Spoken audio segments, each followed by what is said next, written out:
Life's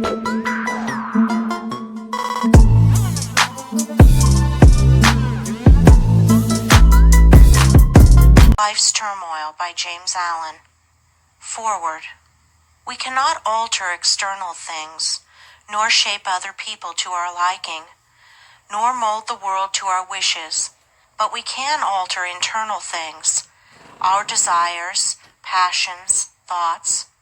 We can shape our liking to other people, and we can mold the inner world of our own mind in accordance with wisdom, and so reconcile it to the outer world of men and things. The turmoil of the world we cannot avoid, but the disturbances of mind we can overcome. The duties and difficulties of life claim our attention, but we can give rise above all anxiety concerning them. Surrounded by noise, we can yet have a quiet mind involved in responsibilities. The heart can be at rest in the midst of strife. We can know the abiding peace. The 20 pieces which comprise this book, unrelated as some of them are in the letter, will be found to be harmonious in the spirit, in that they point the reader towards those heights of self-knowledge and self-conquest, which, rising above the turbulence of the world, lift their peaks where the heavenly silence reigns. James Allen.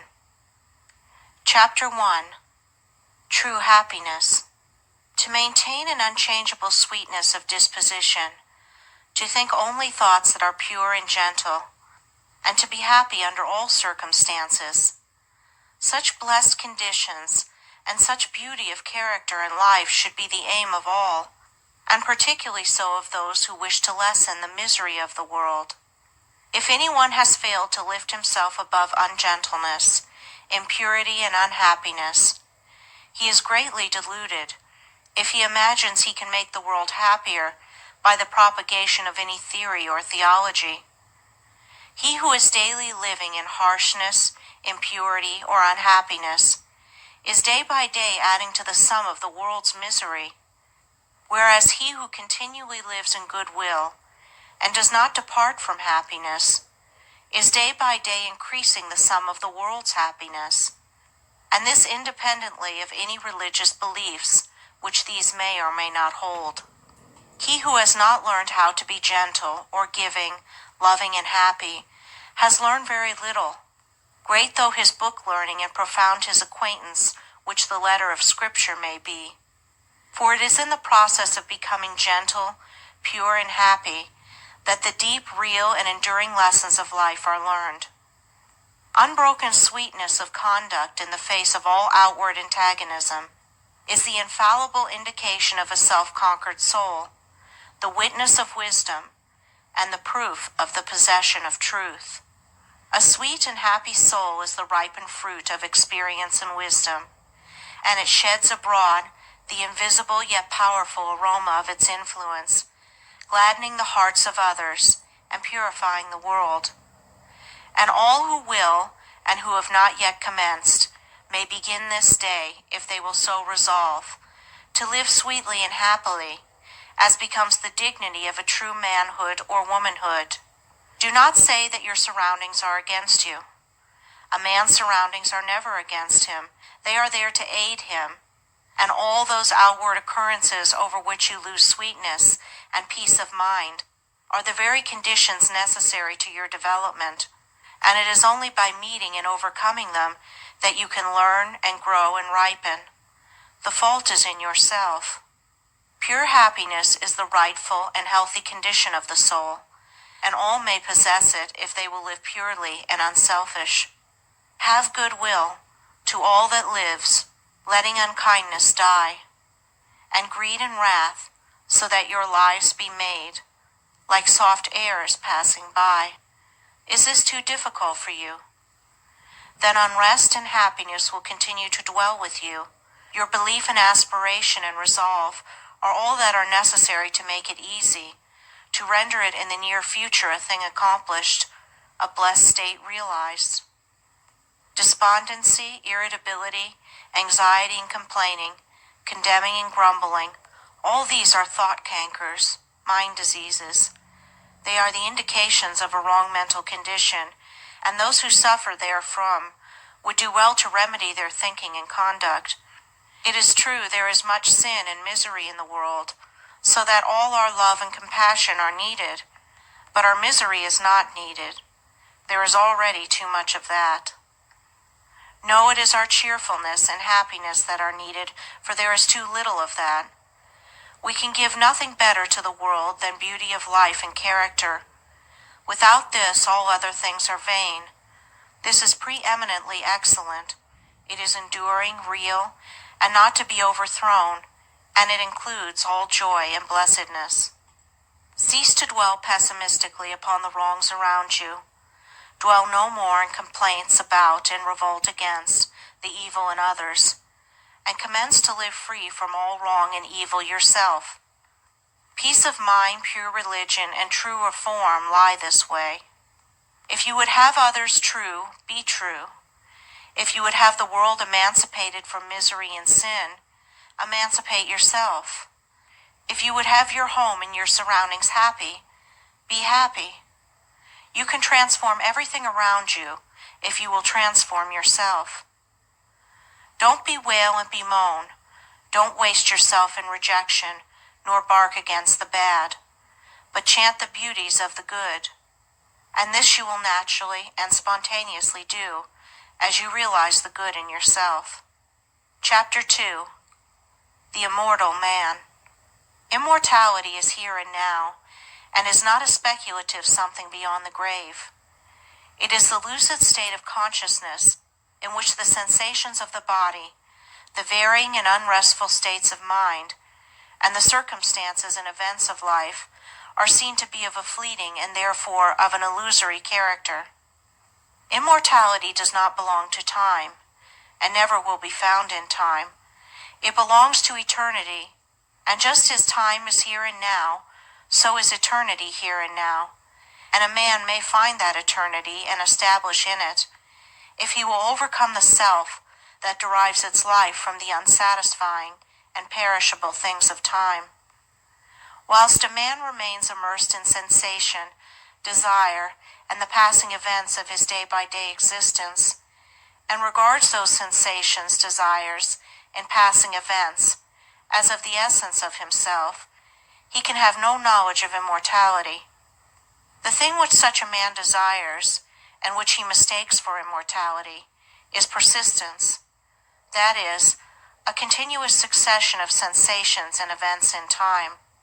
Living in, loving, and clinging to the things which stimulate and minister to his immediate gratification, and realizing no state of consciousness above and independent of this, he thirsts for its continuance, and strives to banish the thought that he will at last have to part from those earthly luxuries and delights to which he has become enslaved, and which he regards as being inseparable from himself.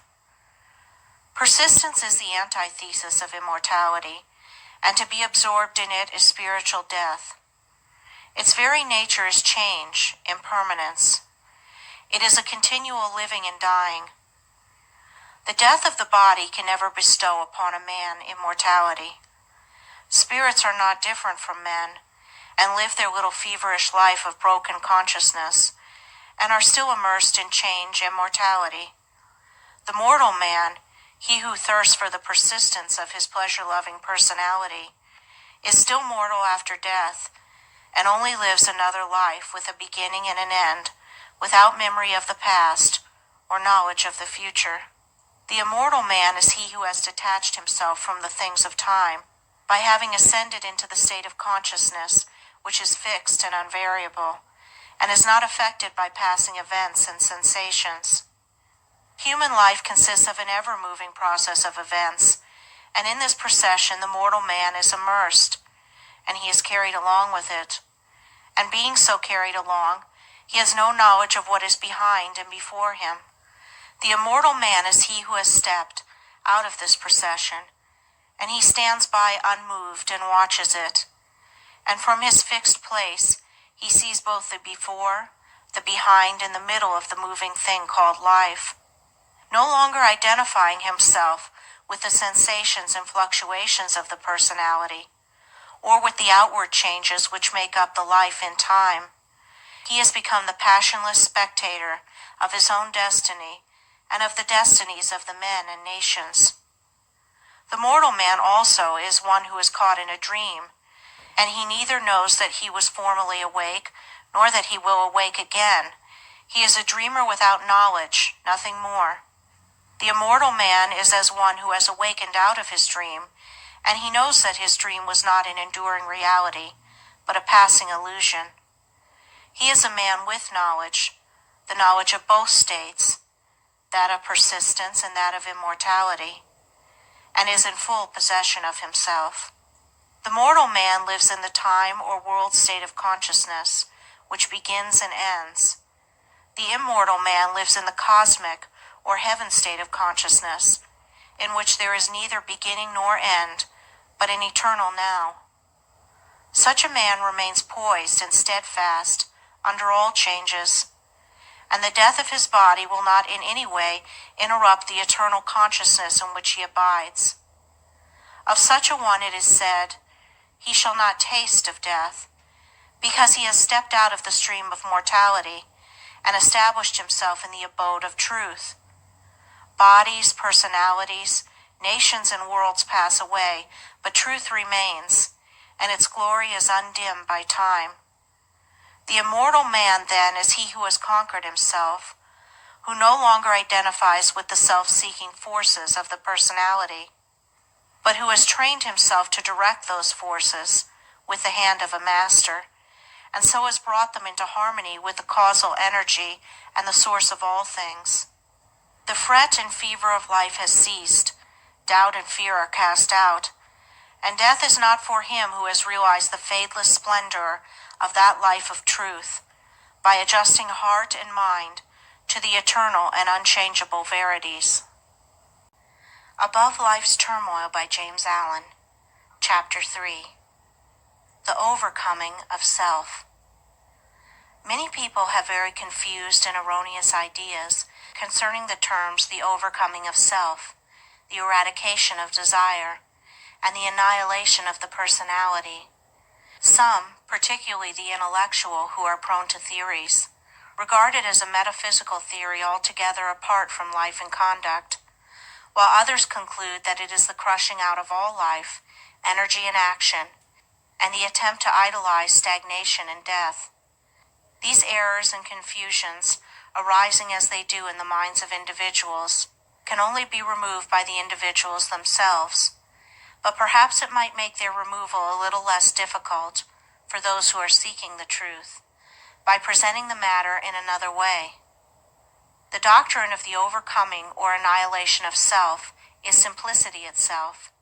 Indeed, so simple, practical, and close at hand is it, that a child of 5, whose mind has not yet become clouded with theories, theological schemes, and speculative philosophies, would be far more likely to comprehend it than many older people, who have lost their hold upon simple and beautiful truths by the adoption of complicated theories. The annihilation of self consists in weeding out and destroying all those elements in the soul which lead to division, strife, suffering, disease, and sorrow. It does not mean the destruction of any good and beautiful and peace-producing quality.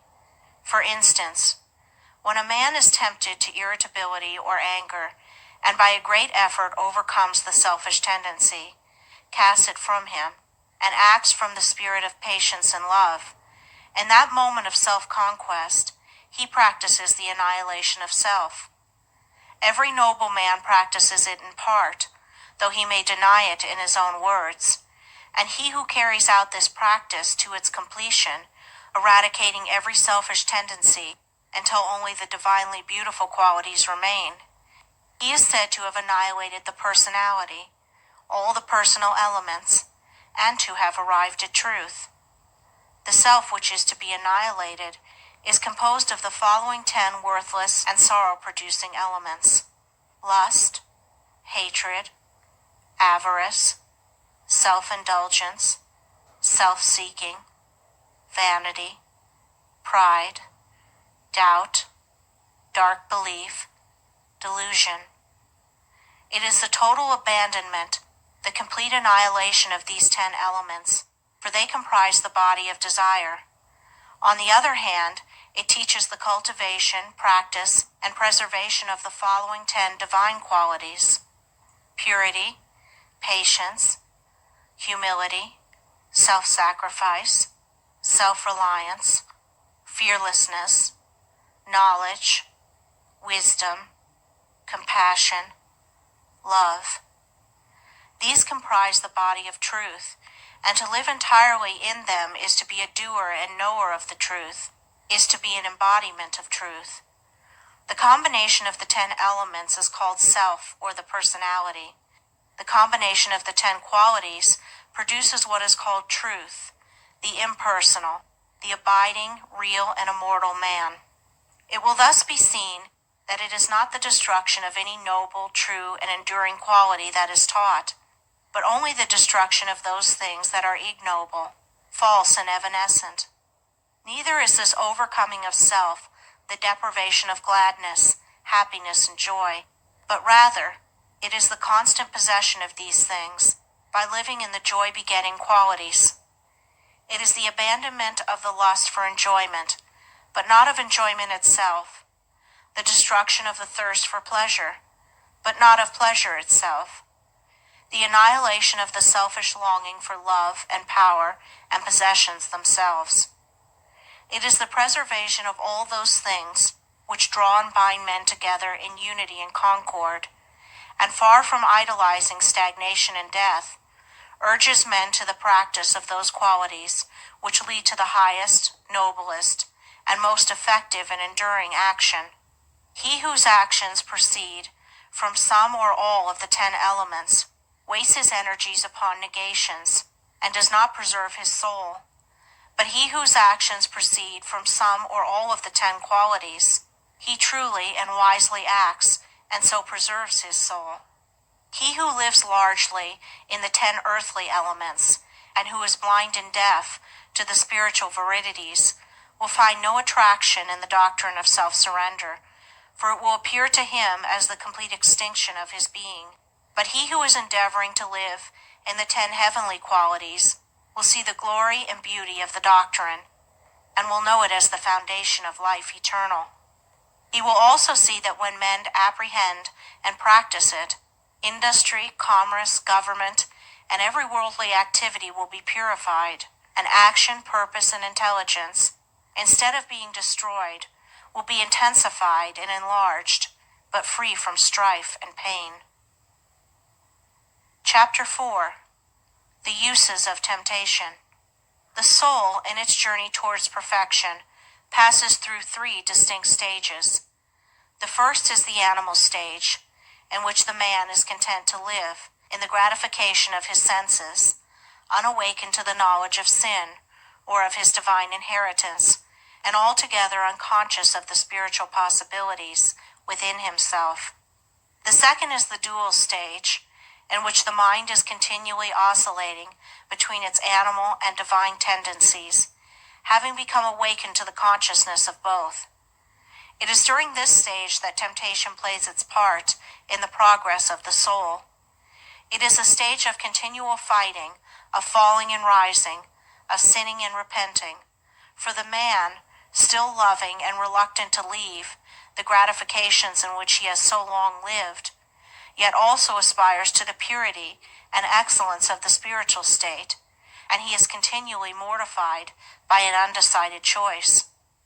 Urged on by the divine life within him, this stage becomes at last one of deep anguish and suffering, and then the soul is ushered into the third stage, that of knowledge, in which the man rises above both sin and temptation and enters into peace.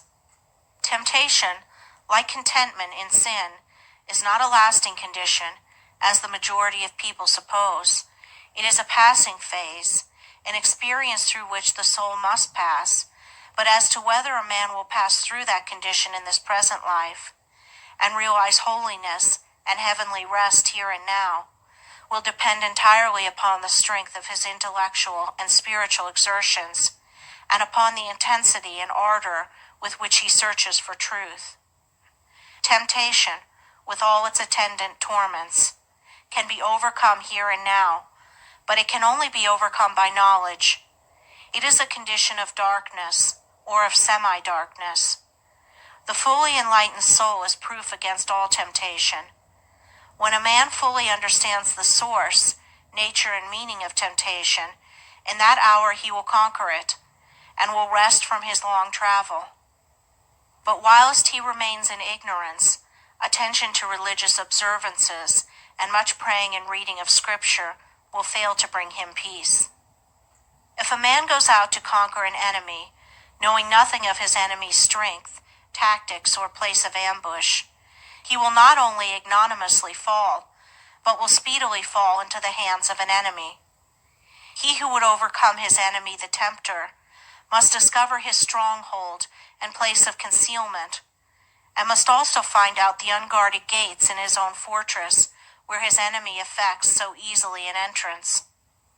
This necessitates continual meditation, ceaseless watchfulness, and constant and rigid introspection, which lays bare, before the spiritual eyes of the tempted one, the vain and selfish motives of his soul. This is the holy warfare of the saints. It is the fight upon which every soul enters when it awakens out of its long sleep of animal indulgence. Men fail to conquer, and the fight is indefinitely prolonged, because they labor, almost universally, under two delusions. First, that all temptations come from without, and second, that they are tempted because of their goodness. Whilst a man is held in bondage by these two delusions, he will make no progress. When he has shaken them off, he will pass on rapidly from victory to victory, and will taste of spiritual joy and rest.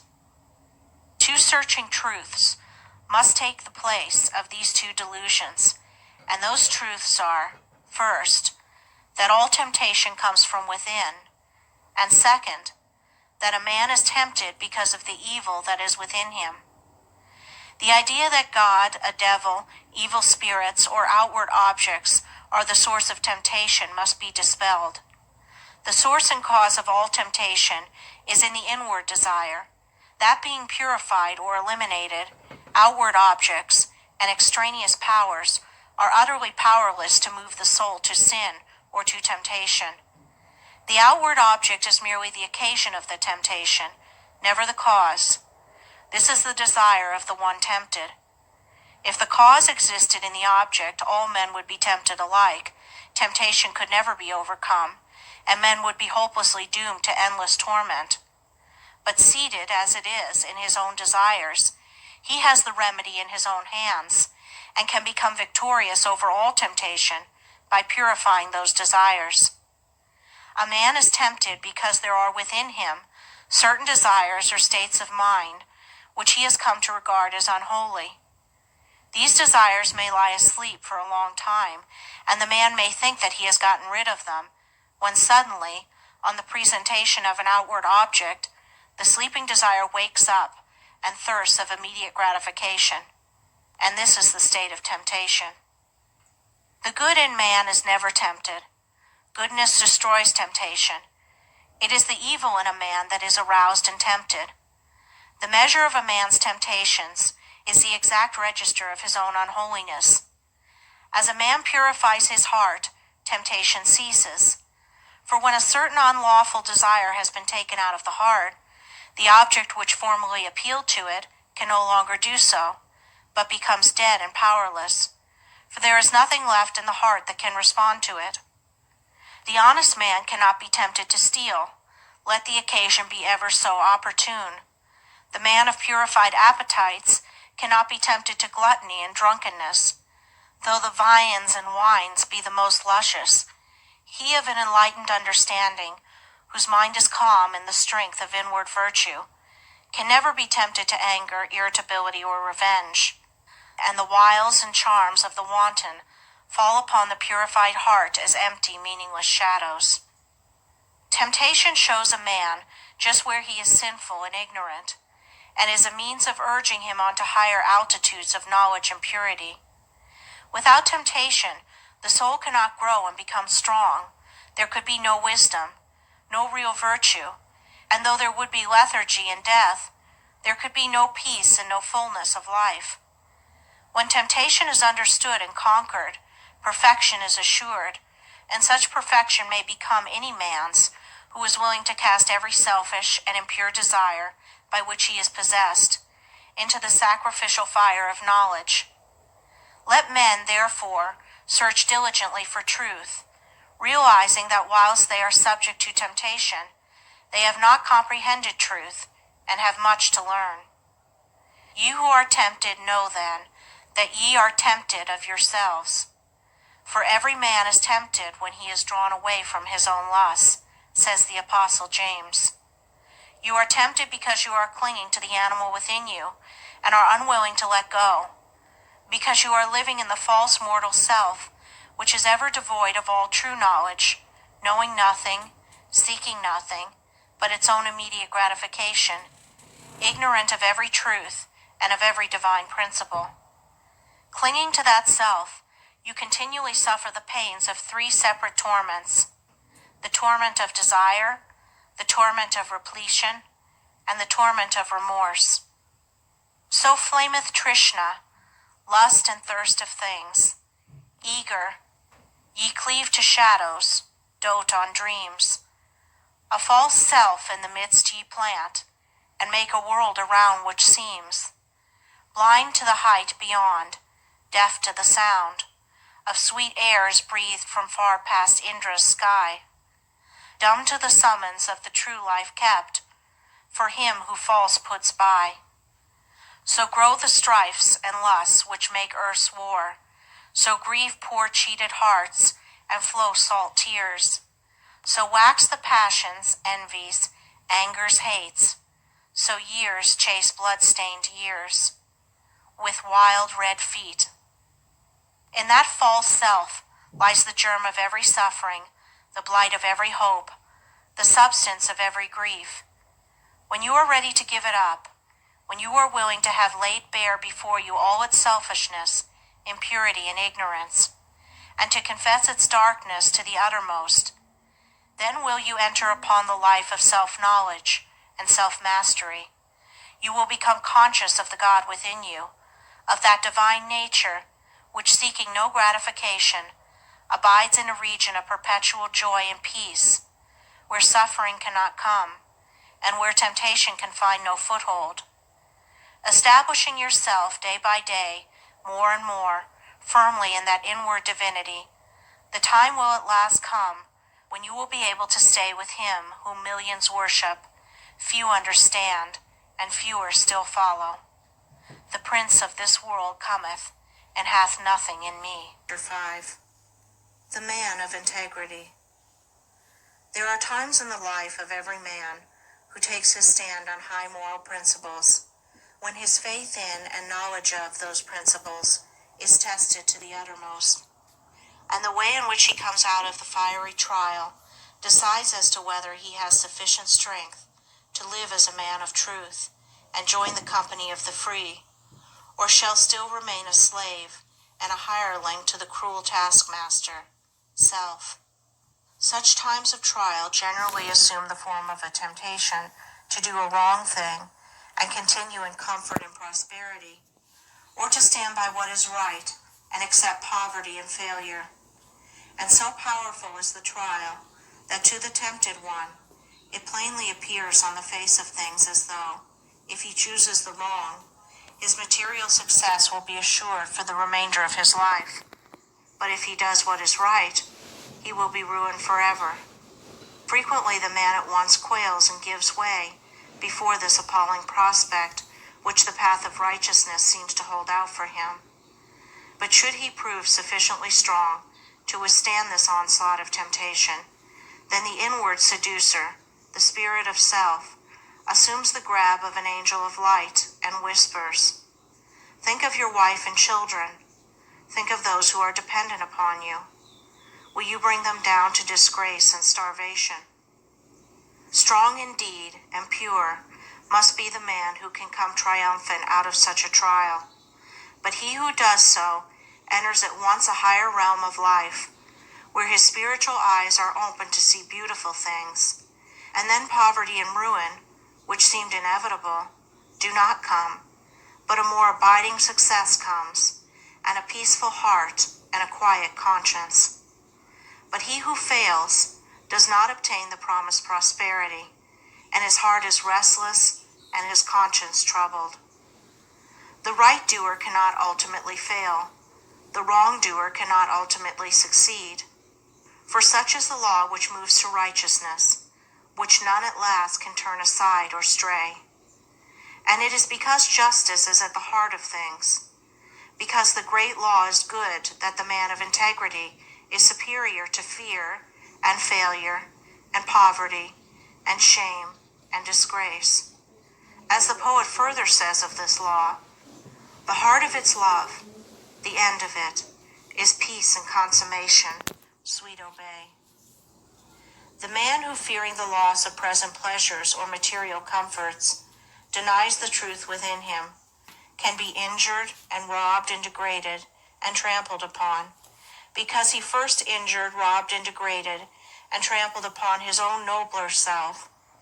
But the man of steadfast virtue, of unblemished integrity, cannot be subject to such conditions, because he has denied the craven self within him, and has taken refuge in truth. It is not the scourge and the chains which make a man a slave, but the fact that he is a slave. Slander, accusation, and malice cannot affect the righteous man, nor call from him any bitter response, nor does he need to go about to defend himself and prove his innocence. His innocence and integrity alone are a sufficient answer to all that hatred may attempt against him. Nor can he ever be subdued by the forces of darkness, having subdued all those forces within himself. But he turns all evil things to good account. Out of darkness he brings light, out of hatred love, out of dishonor honor, and slanders, envies, and misrepresentations only serve to make more bright the jewel of truth within him, and to glorify his high and holy destiny.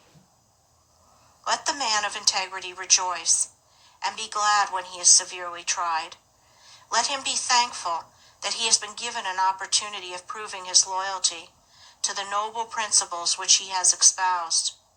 And let him think, now is the hour of holy opportunity. Now is the day of triumph for truth.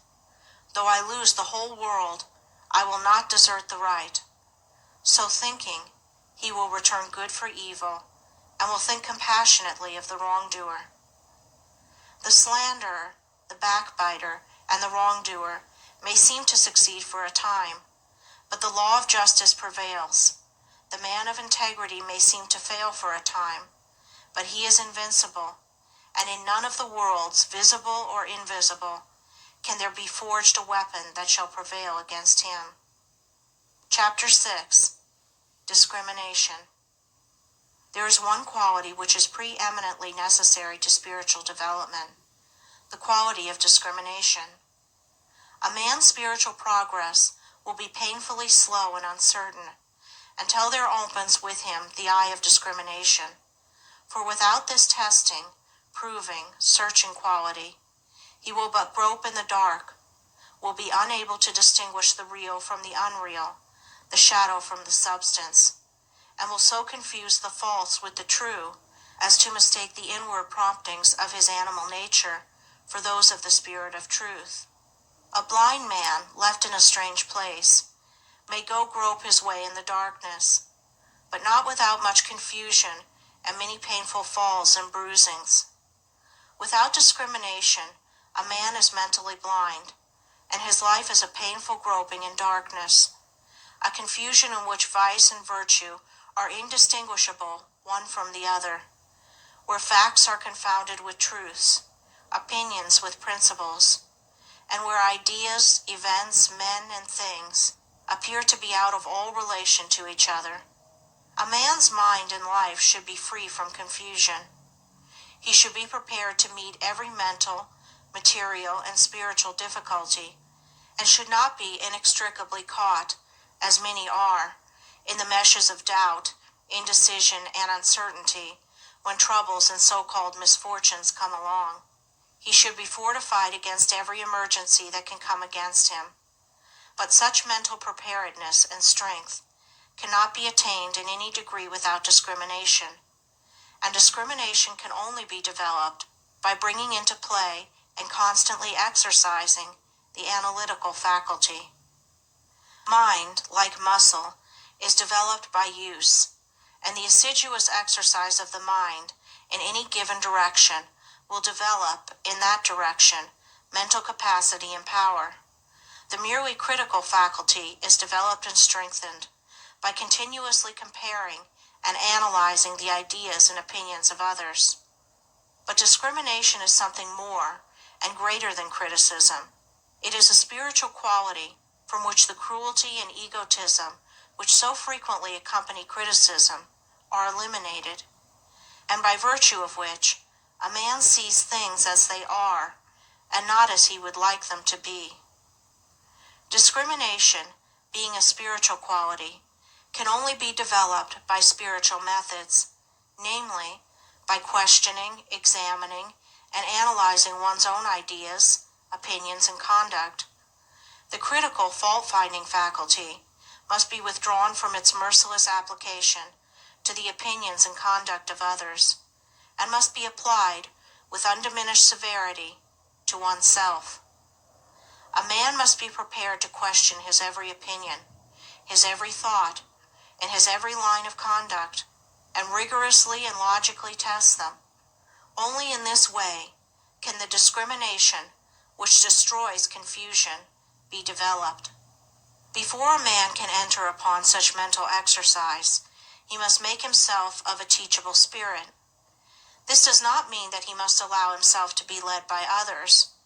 It means that he must be prepared to yield up any cherished thoughts to which he clings, if it will not bear the penetrating light of reason, if it shrivels up before the pure flames of searching aspirations. The man who says, "I am right," and who refuses to question his position in order to discover whether he is right, will continue to follow the line of his passions and prejudices, and will not acquire discrimination. The man who humbly asks, "Am I right?" and then proceeds to test and prove his position by earnest thought and the love of truth, will always be able to discover the true and to distinguish it from the false, and he will acquire the priceless possession of discrimination. The man who is afraid to think searchingly upon his opinions and to reason critically upon his position will have to develop moral courage before he can acquire discrimination. A man must be true to himself, fearless with himself, before he can perceive the pure principles of truth, before he can receive the all-revealing light of truth. The more truth is inquired of, the brighter it shines. It cannot suffer under examination and analysis. The more error is questioned, the darker it grows. It cannot survive the entrance of pure and searching thought. To prove all things is to find the good and throw the evil. He who reasons and meditates learns to discriminate. He who discriminates discovers the eternally true. Confusion, suffering, and spiritual darkness follow the thoughtless.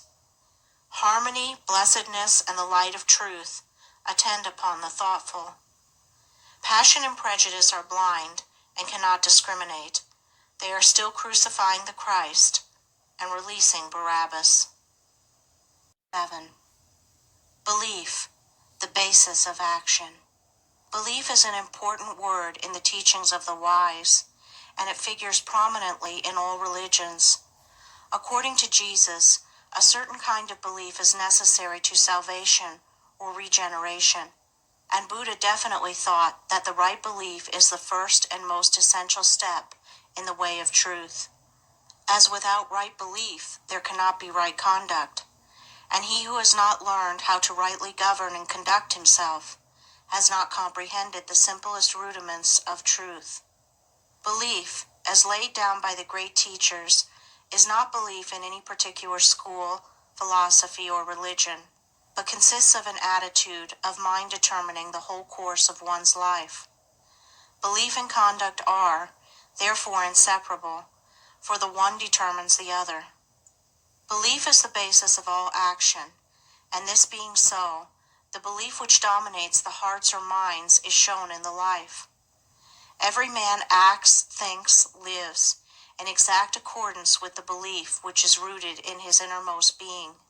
And such is the mathematical nature of the laws which govern mind, that it is absolutely impossible for anyone to believe in two opposing conditions at the same time. For instance, it is impossible to believe in justice and injustice, hatred and love, peace and strife, self and truth. Every man believes in one or the other of these opposites, never in both, and the daily conduct of every man indicates the nature of his belief. The man who believes in justice, who regards it as an eternal and indestructible principle, never boils over with righteous indignation, does not grow cynical and pessimistic over the inequalities of life, and remains calm and untroubled through all trials and difficulties. It is impossible for him to act otherwise, for he believes that justice reigns, and that, therefore, all that is called injustice is fleeting and illusory. The man who is continually getting enraged over the injustice of his fellow man, who talks about himself being badly treated, or who mourns the lack of justice in the world around him, shows by his conduct, his attitude of mind, that he believes in injustice. However he may protest to the contrary, in his inmost heart he believes that confusion and chaos are dominant in the universe, the result being that he dwells in misery and unrest, and his conduct is faulty. Again, he who believes in love, in its stability and power, practices it under all circumstances, never deviates from it, and bestows it alike upon enemies as upon friends. He who slanders and condemns, speaks disparagingly of others, or regards them with contempt, believes not in love, but hatred. All his actions prove it, even though with tongue or pen he may eulogize love. The believer in peace is known by his peaceful conduct. It is impossible for him to engage in strife. If attacked, he does not retaliate, for he has seen the majesty of the angel of peace, and can no longer pay homage to the demon of strife. The stirrer-up of strife, the lover of argument, he who rushes into self-defense upon any or every provocation, believes in strife, and will have naught to do with peace. Further, he who believes in truth renounces himself. That is, he refuses to center his life in those passions, desires, and characteristics which crave only their gratification, and by thus renouncing, he becomes steadfastly fixed in truth, and lives a wise, beautiful, and blameless life. The believer in self is known by his daily indulgences, gratifications, and vanities, and by the disappointments, sorrows, and mortifications which he continually suffers. The believer in truth does not suffer, for he has given up that self which is the cause of such suffering. It will be seen by the foregoing that every man believes either in permanent and eternal principles directing human life towards law and harmony, or in the negation of those principles, with the resultant chaos in human affairs and in his own life. Belief in the divine principles of justice, compassion, love, constitutes the right belief laid down by Buddha as being the basis of right conduct, and also the belief unto salvation as emphasized in the Christian scriptures. For he who so believes cannot do otherwise than build his whole life upon these principles, and so purifies his heart and perfects his life. Belief in the negation of this divine principle constitutes what is called, in all religions, unbelief, and this unbelief is manifested as a sinful, troubled, and imperfect life. Where there is right belief, there is a blameless and perfect life. Where there is false belief, there is sin, there is sorrow, The mind and life are improperly governed, and there is affliction and unrest. By their fruits ye shall know them. There is much to talk about, belief in Jesus. But what does belief in Jesus mean? It means belief in his words, in the principles he enunciated and lived, in his commandments, and in his exemplary life of perfection. He who declares belief in Jesus, and yet is all the time living in his lusts and indulgences, or in the spirit of hatred and condemnation, is self-deceived. He believes not in Jesus. He believes in his own animal self. As a faithful servant delights in carrying out the commands of his master, so he who believes in Jesus carries out his commandments, and so is saved from sin. The supreme test of belief in Jesus is this: do I keep his commandments? And this test is applied by St. John himself in the following words: He is that saint, I know him, Jesus, and keepeth not his commandments, is a liar, and the truth is not in him. But whose keepeth his word, in him verily is the word of God perfected. It will be found after a rigid and impartial analysis that belief lies at the root of all human conduct. Every thought, every act, every habit is the direct outcome of a certain fixed belief, and one's conduct alters only as one's belief are modified. What we cling to in that we believe, we practice in that we believe. When our belief in a thing ceases, we can no longer cling to or practice it. It falls away from us as a garment outworn. Men cling to their lusts and lies and vanities because they believe in them, believe there is gain and happiness in them.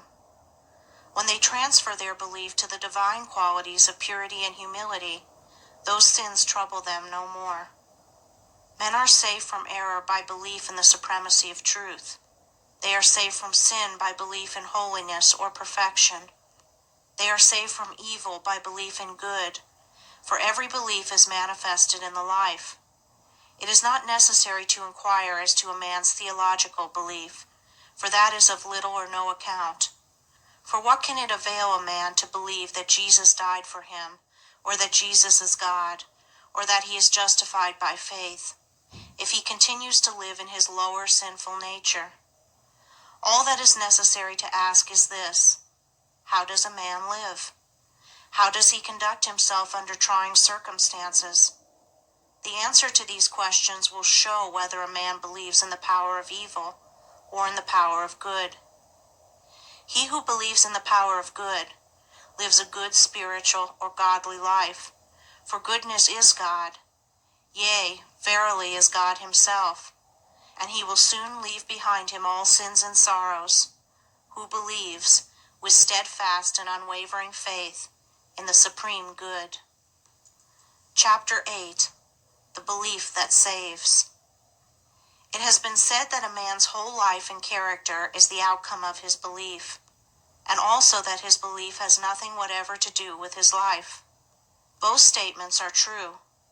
The confusion and contradiction of these two statements are only apparent, and are quickly dispelled when it is remembered that there are two entirely distinct kinds of beliefs, namely, head belief and heart belief. Head, or intellectual belief, is not fundamental and causative, but it is superficial and consequent, and that it has no power in the molding of a man's character, the most superficial observer may easily see. Take, for instance, half a dozen men from any creed. They not only hold the same theological belief, but confess the same articles of faith in every particular, and yet their characters are vastly different. One will be just as noble as another is ignoble. One will be mild and gentle, another coarse and irascible. One will be honest, another dishonest. One will indulge certain habits which another will rigidly abjure, and so on, plainly indicating that theological belief is not an influential factor in a man's life. A man's theological belief is merely his intellectual opinion or view of the universe. God, the Bible, etc., And behind and underneath this head belief there lies, deeply rooted in his innermost being, the hidden, silent, secret belief of his heart. And it is this belief which molds and makes his whole life. It is this which makes those 6 men who, whilst holding the same theology, are yet so vastly at variance in their deeds. They differ in the vital belief of the heart. What then is this heart belief? It is that which a man loves and clings to and fosters in his soul. For he thus loves and clings to and fosters in his heart, because he believes in them. And believing in them and loving them, he practices them. Thus is his life the effect of his belief. But it has no relation to the particular creed which comprises his intellectual belief. One man clings to impure and immoral things because he believes in them. Another man does not cling to them because he has ceased to believe in them. A man cannot cling to anything unless he believes in it. Belief always precedes action. Therefore, a man's deeds in life are the fruits of his belief. The priest and the Levite who passed by the injured and helpless man held no doubt very strongly to the theological doctrines of their fathers. That was their intellectual belief, but in their hearts they did not believe in mercy, and so lived and acted accordingly. The Good Samaritan may or may not have had any theological beliefs, nor was it necessary that he should have, but in his heart he believed in mercy and acted accordingly. Strictly speaking, there are only 2 beliefs which vitally affect the life, and they are belief in good and belief in evil. He who believes in all those things that are good will love them and live in them. He who believes in those things that are impure and selfish will love them and cling to them. The tree is known by its fruits. A man's beliefs about God, Jesus, and the Bible are one thing. His life, as bound up in his actions, is another. Therefore, a man's theological belief is of no consequence. But the thoughts which he harbors, his attitude of mind towards others, and his actions, these, and these only, determine and demonstrate whether the belief of a man's heart is fixed in the false or true. Chapter 9. Thought and Action. As the fruit to the tree and the water to the spring, so is action to thought. It does not come into manifestation suddenly and without a cause. It is the result of a long and silent growth, the end of a hidden process which has long been gathering force. The fruit of the tree and the water gushing from the rock are both the effect of a combination of natural processes in air and earth, which have long worked together in secret to produce the phenomenon, and the beautiful acts of enlightenment and the dark deeds of sin are both the ripened effects of trains of thought which have been harbored in the mind. The sudden falling, when greatly tempted, into some grievous sin by one who was believed, and who probably believed himself, to stand firm, is seen neither to be a sudden nor a causeless thing, when the hidden processes of thought which led up to it are revealed.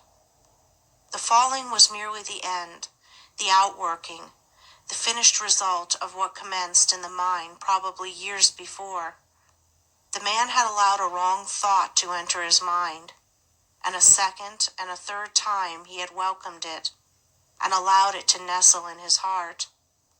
Gradually he became accustomed to it, and cherished and fondled and tended it, and so it grew, until at last it attained such strength and force that it attracted to itself the opportunity which enabled it to burst forth and ripen into act.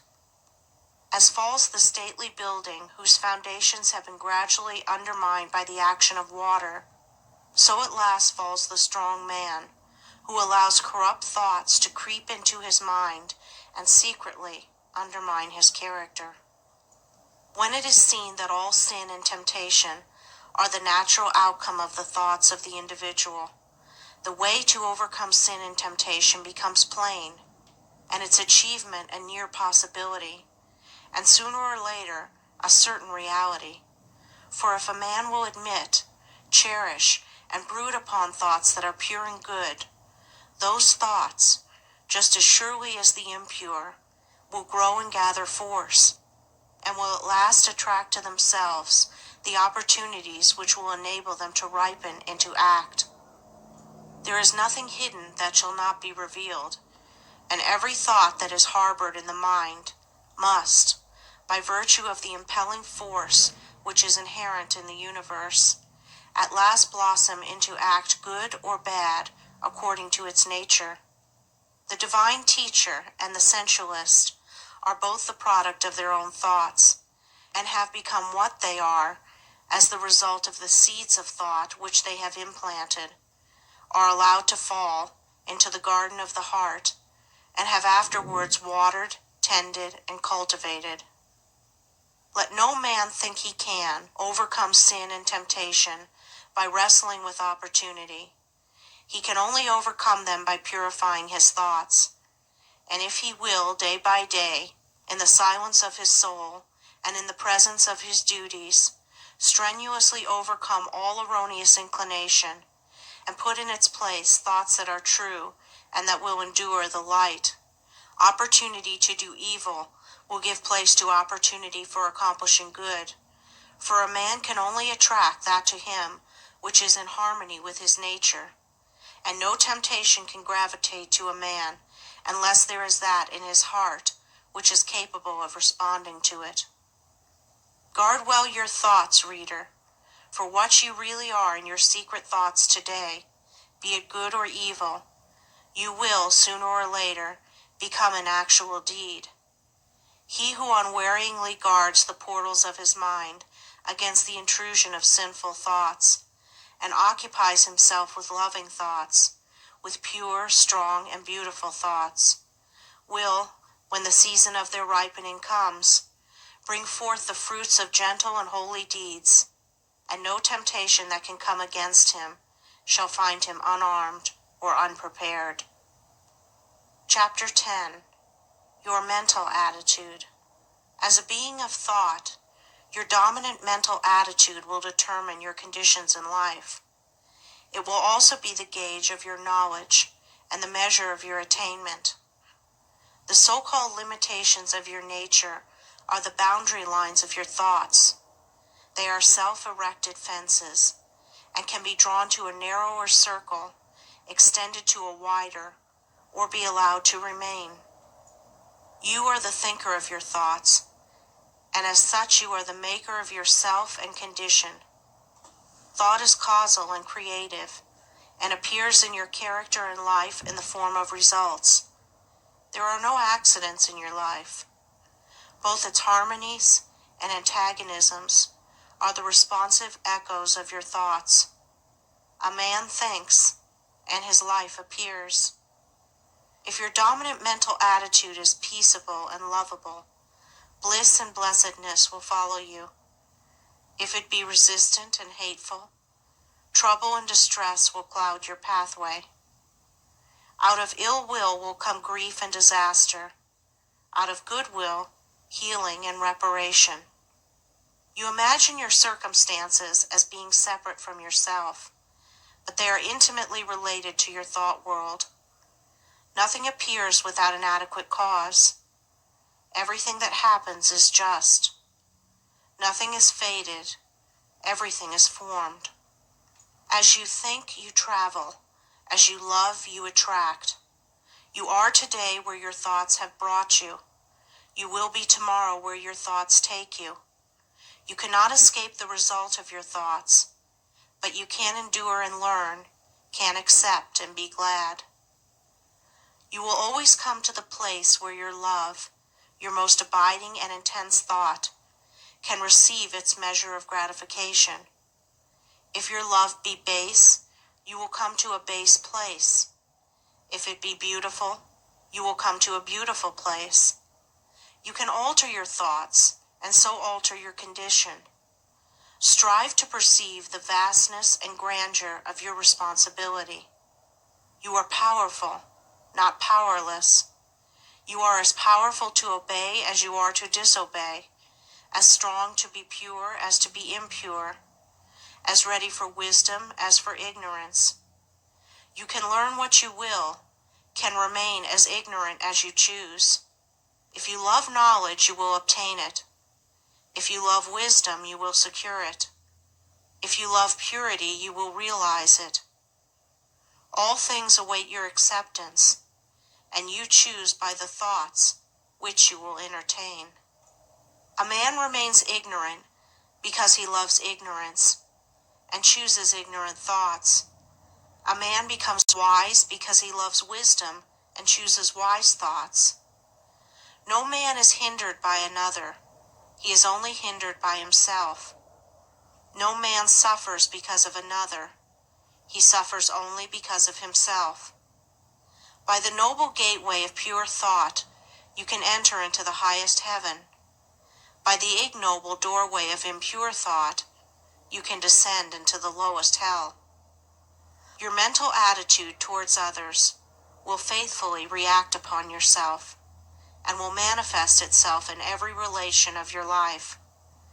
Every impure and selfish thought that you send out comes back to you in your circumstances in some form of suffering.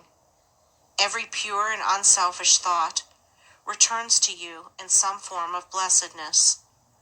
Your circumstances are effects of which the cause is inward and invisible. As the father-mother of your thoughts, you are the maker of your state and condition. When you know yourself, you will perceive that every event in your life is weighed in the faultless balance of equity. When you understand the law within your mind, you will cease to regard yourself as the impotent and blind tool of circumstances, and will become the strong and seeing master. Chapter 11. Sowing and Reaping. Go into the fields and country lanes in the springtime, and you will see farmers and gardeners busy sowing seeds in the newly prepared soil.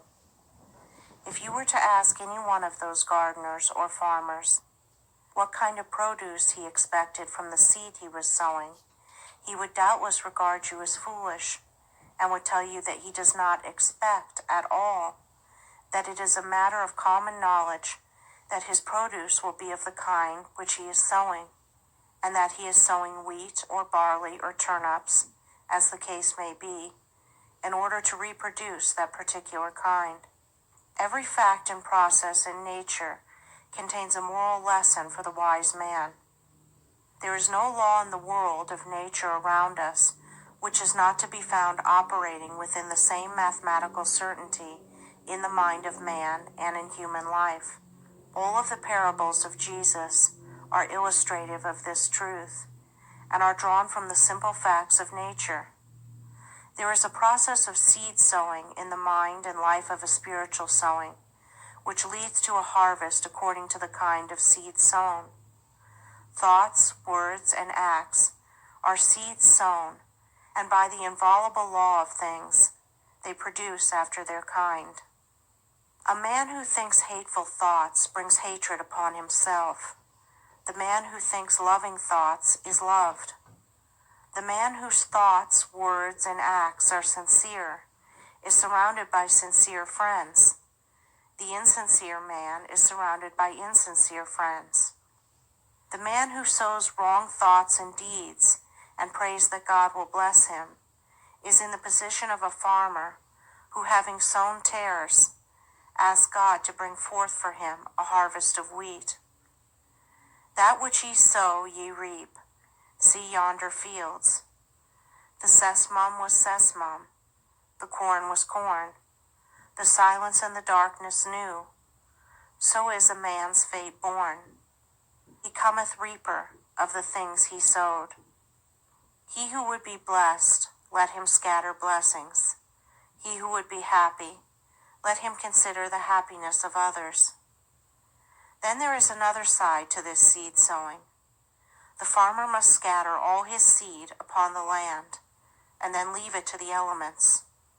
Were he to covetously hoard his seed, he would lose both it and his produce, for his seed would perish. It perishes when he sows it, but in perishing it brings forth a great abundance. So in life, we get by giving, we grow rich by scattering. The man who says he is in possession of knowledge, which he cannot give out, because the world is incapable of receiving it, either does not possess such knowledge, or if he does, will soon be deprived of it, if he is not already so deprived. To hoard is to lose. To exclusively retain is to be dispossessed.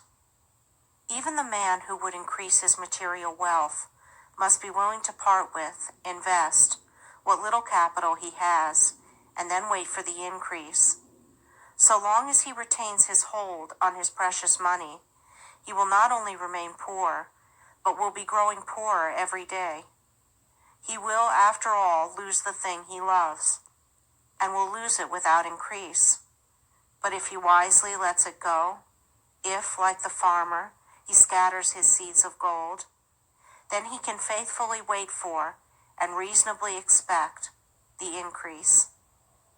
Men are asking God to give them peace and purity and righteousness and blessedness, but are not obtaining these things. And why not? Because they are not practicing them, not sowing them. I once heard a preacher pray very earnestly for forgiveness, and shortly afterwards, in the course of his sermon, he called upon his congregation to show no mercy to the enemies of the church. Such self-delusion is pitiful, and men have yet to learn that the way to obtain peace and blessedness is to scatter peaceful and blessed thoughts, words, and deeds. Men believe that they can sow the seeds of strife, impurity, and unbrotherliness, and then gather in a rich harvest of peace, purity, and concord by merely asking for it. What more pathetic sight than to see an irritable and quarrelsome man praying for peace? Men reap that which they sow, and any man can reap all blessedness, now and at once, if he will put aside selfishness, and sow broadcast the seeds of kindness, gentleness, and love. If a man is troubled, perplexed, sorrowful, or unhappy, let him ask, what mental seeds have I been sowing? What seeds am I sowing? What have I done for others? What is my attitude towards others? What seeds of trouble and sorrow and unhappiness have I sown, that I should thus reap these bitter weeds? Let him seek within and find, and having found, let him abandon all the seeds of self, and sow henceforth only the seeds of truth. Let him learn of the farmer the simple truths of wisdom. Chapter 12. The Reign of Law. The little party gods have had their day. The arbitrary gods, creatures of human caprice and ignorance, are falling into disrepute. Men have quarreled over and defended them until they have grown weary of the strife, and now everywhere they are relinquishing and breaking up these helpless idols of their long worship. The God of revenge, hatred, and jealousy, who gloats over the downfall of his enemies. The partial God who gratifies all of our narrow and selfish desires. The God who saves only the creatures of his particular special creed. The God of exclusiveness and favoritism. Such were the gods, miscalled by us God, of our soul's infancy, gods base and foolish as ourselves, the fabrications of our selfish self. And we relinquished our petty gods with bitter tears and misgivings, and broke our idols with bleeding hands. But in so doing we did not lose sight of God. Nay, we drew nearer to the great, silent heart of love. Destroying the idols of self, we begin to comprehend somewhat of the power which cannot be destroyed, and entered into a wider knowledge of the God of love, of peace, of joy, the God in whom revenge and partiality cannot exist, the God of light, from whose presence the darkness of fear and doubt and selfishness cannot choose but flee.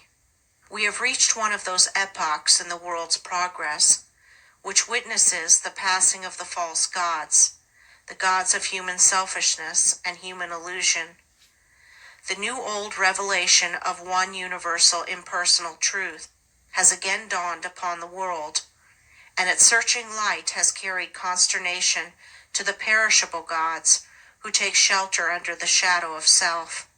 Men have lost faith in a God who can be cajoled, who rules arbitrarily and capriciously, subverting the whole order of things to gratify the wishes of his worshippers, and are turning, with a new light in their eyes and a new joy in their hearts, to the God of law.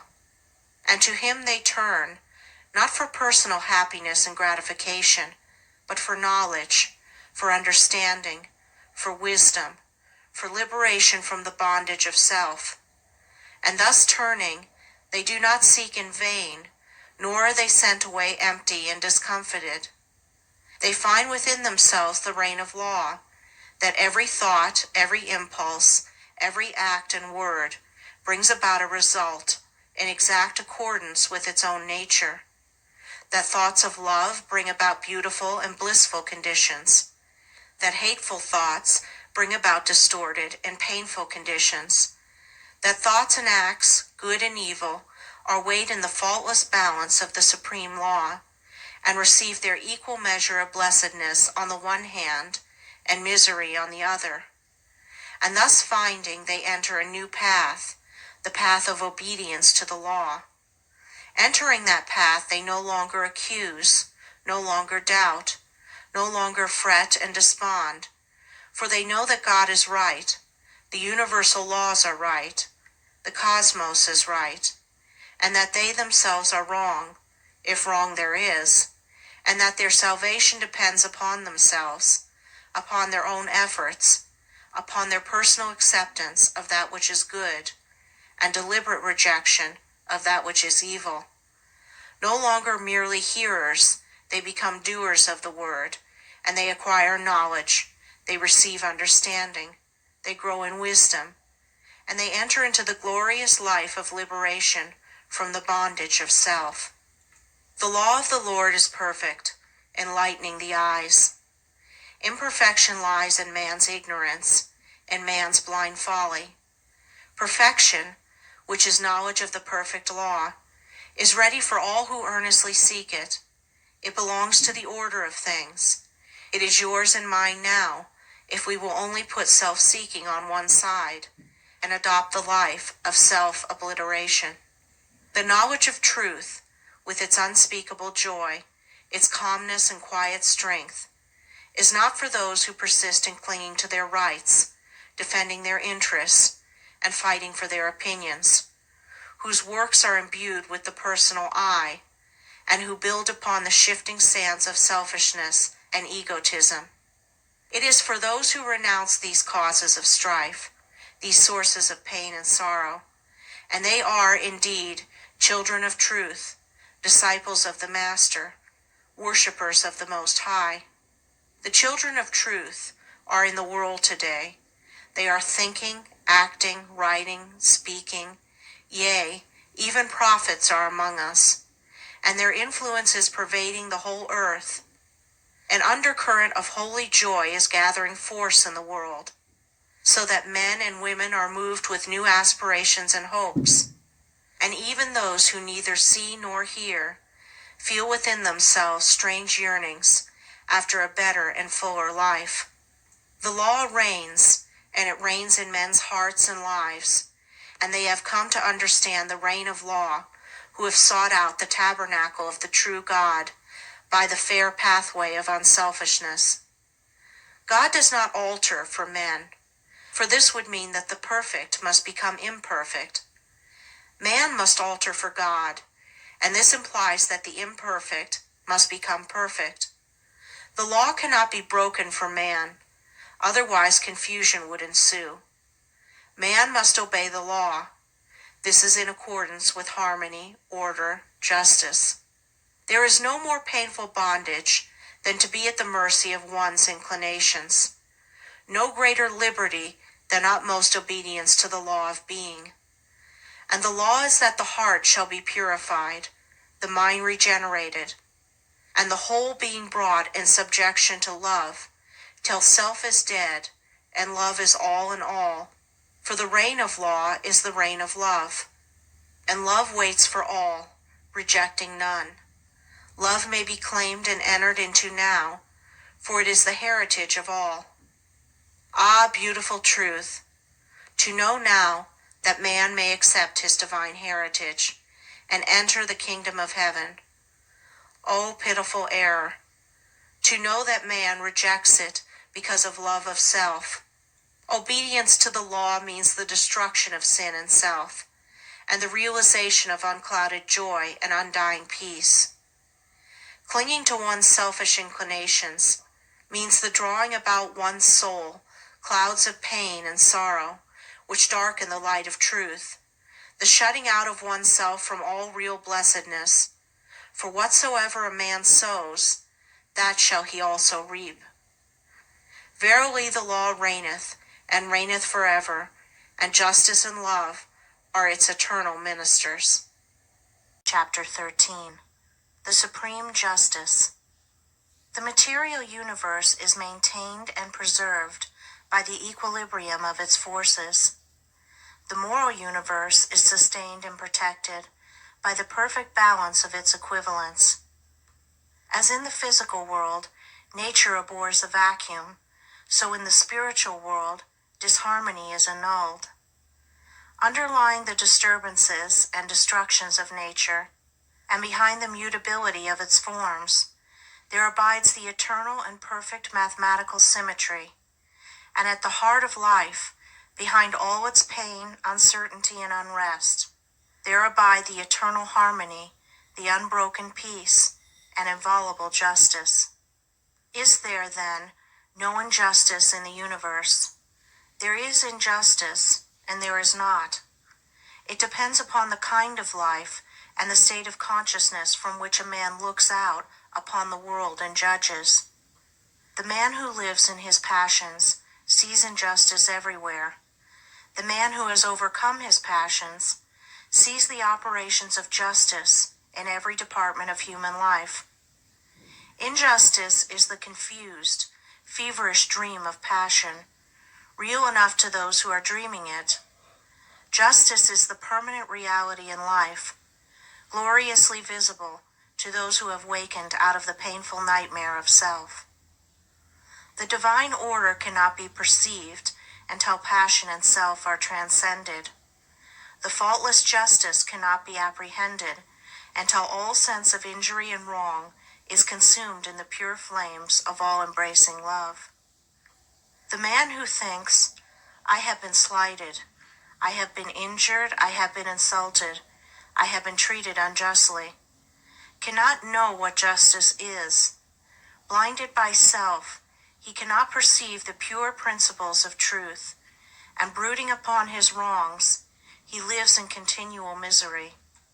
In the region of passion, there is a ceaseless conflict of forces, causing suffering to all who are involved in them. There is action and reaction, deed and consequence, cause and effect, and within and above all is the divine justice, regulating the play of forces with the utmost mathematical accuracy, balancing cause and effect with the finest precision. But this justice is not perceived, cannot be perceived, by those who are engaged in the conflict. Before this can be done, the fierce warfare of passion must be left behind. The world of passion is the abode of schisms, quarrelings, wars, lawsuits, accusations, condemnations, impurities, weaknesses, follies, hatreds, revenges, and resentments.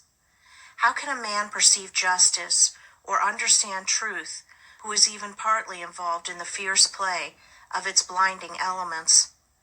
As well expect a man caught in the flames of a burning building to sit down and reason out the cause of the fire. In this realm of passion, men see injustice in the actions of others, because seeing only immediate appearances, they regard every act as standing by itself, undetached from cause and consequence. Having no knowledge of cause and effect in the moral sphere, men do not see the exacting and balancing process which is momentarily proceeding, nor do they ever regard their own actions as unjust, but only the actions of others. A boy beats a defenseless animal, then a man beats the defenseless boy for his cruelty. Then a stronger man attacks the man for his cruelty to the boy. Each believes the other to be unjust and cruel, and himself to be just and humane. And doubtless, most of all, would the boy justify his conduct toward the animal as altogether necessary. Thus does ignorance keep alive hatred and strife. Thus do men blindly inflict suffering upon themselves, living in passion and resentment, and not finding the true way in life.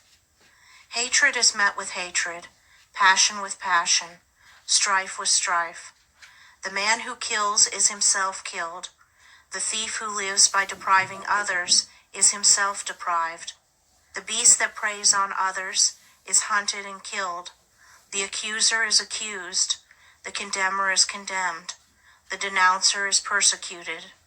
By this the slayer's knife doth stab himself. The unjust judge has lost his own defender. The false tongue dooms its lie, the creeping thief and spoiler rob to render.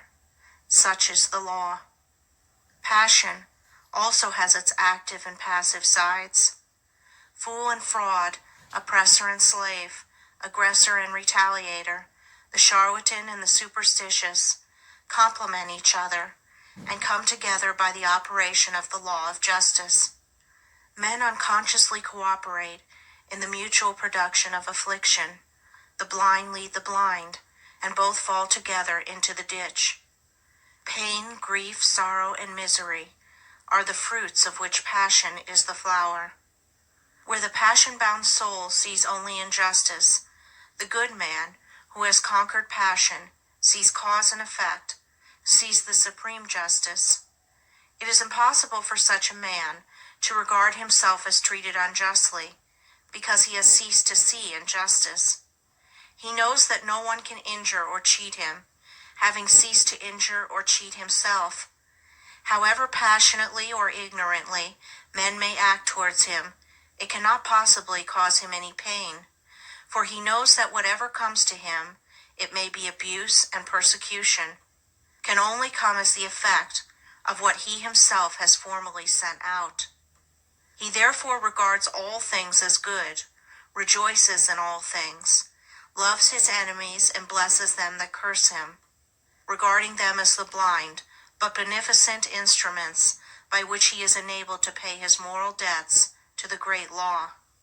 The good man, having put away all resentment, retaliation, self-seeking, and egotism, has arrived at a state of equilibrium, and has thereby become identified with the eternal and universal equilibrium.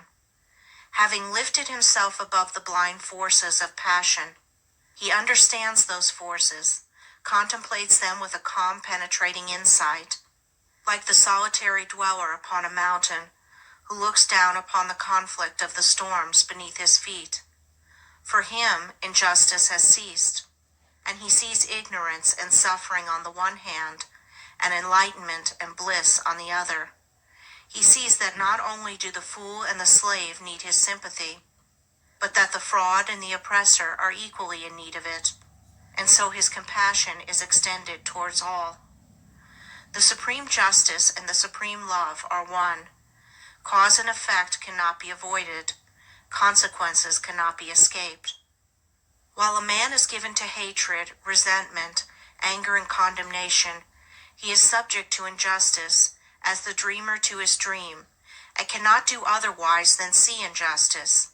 But he who has overcome those fiery and binding elements knows that unerring justice presides over all, and in reality there is no such thing as injustice in the whole of the universe. Chapter 14. The Use of Reason. We have heard it said that reason is a blind guide, and that it draws men away from truth rather than leads them to it. If this were true, it would be better to remain or to become unreasonable, and to persuade others to do so. We have found, however, that the diligent cultivation of the divine faculty of reason brings about calmness and mental poise, and enables one to meet cheerfully the problems and difficulties of life. It is true that there is a higher light than reason, even that of the Spirit of truth itself, but without the aid of reason, truth cannot be apprehended. They who refuse to trim the lamp of reason will never, whilst they so refuse, perceive the light of truth, for the light of reason is a reflection of that light. Reason is a purely abstract quality, and comes midway between the animal and divine consciousness in man, and leads, if rightly employed, from the darkness of one to the light of the other. It is true that reason may be enlisted in the service of the lower, self-seeking nature, but this is only a result of its partial and imperfect exercise. A fuller development of reason leads away from the selfish nature, and ultimately allies the soul with the highest, the divine. That spiritual Percival, who searching for the holy grail of the perfect life, is again and again left alone, and wearying in a land of sand and thorns, is not so stranded because he has followed reason, but because he is still clinging to, and is reluctant to leave, some remnants of his lower nature. He who will use the light of reason as a torch to search for truth will not be left at last in comfortless darkness. Come now, and let us reason together, saith the Lord. Though your sins may be as scarlet, they shall be as white as snow. Many men and women pass through untold sufferings, and at last die in their sins, because they refuse to reason, because they cling to those dark delusions which even a faint glimmer of light of reason would dispel. And all must use their reason freely, fully, and faithfully. Who would exchange the scarlet robe of sin and suffering for the white garment of blamelessness and peace? It is because we have proved and know these truths that we exhort men to tread the middle road, whose course bright beyond reason traces, and soft quiet smooths. For reason leads away from passion and selflessness into the quiet ways of sweet persuasion and gentle forgiveness, and he will never be led astray, nor will he follow blind guides, who faithfully adheres to the apostolic injunction, prove all things, and hold fast that which is good. They therefore who despise the light of reason, despise the light of truth. Large numbers of people are possessed of the strange delusion that reason is somehow intimately connected with the denial of the existence of God. This is probably due to the fact that those who try to prove that there is no God usually profess to take their stand upon reason, while those who try to prove the reverse generally profess to take their stand on faith. Such argumentative combatants, however, are frequently governed more by prejudice than either faith or reason, their object being not to find truth, but to defend and confirm a preconceived opinion.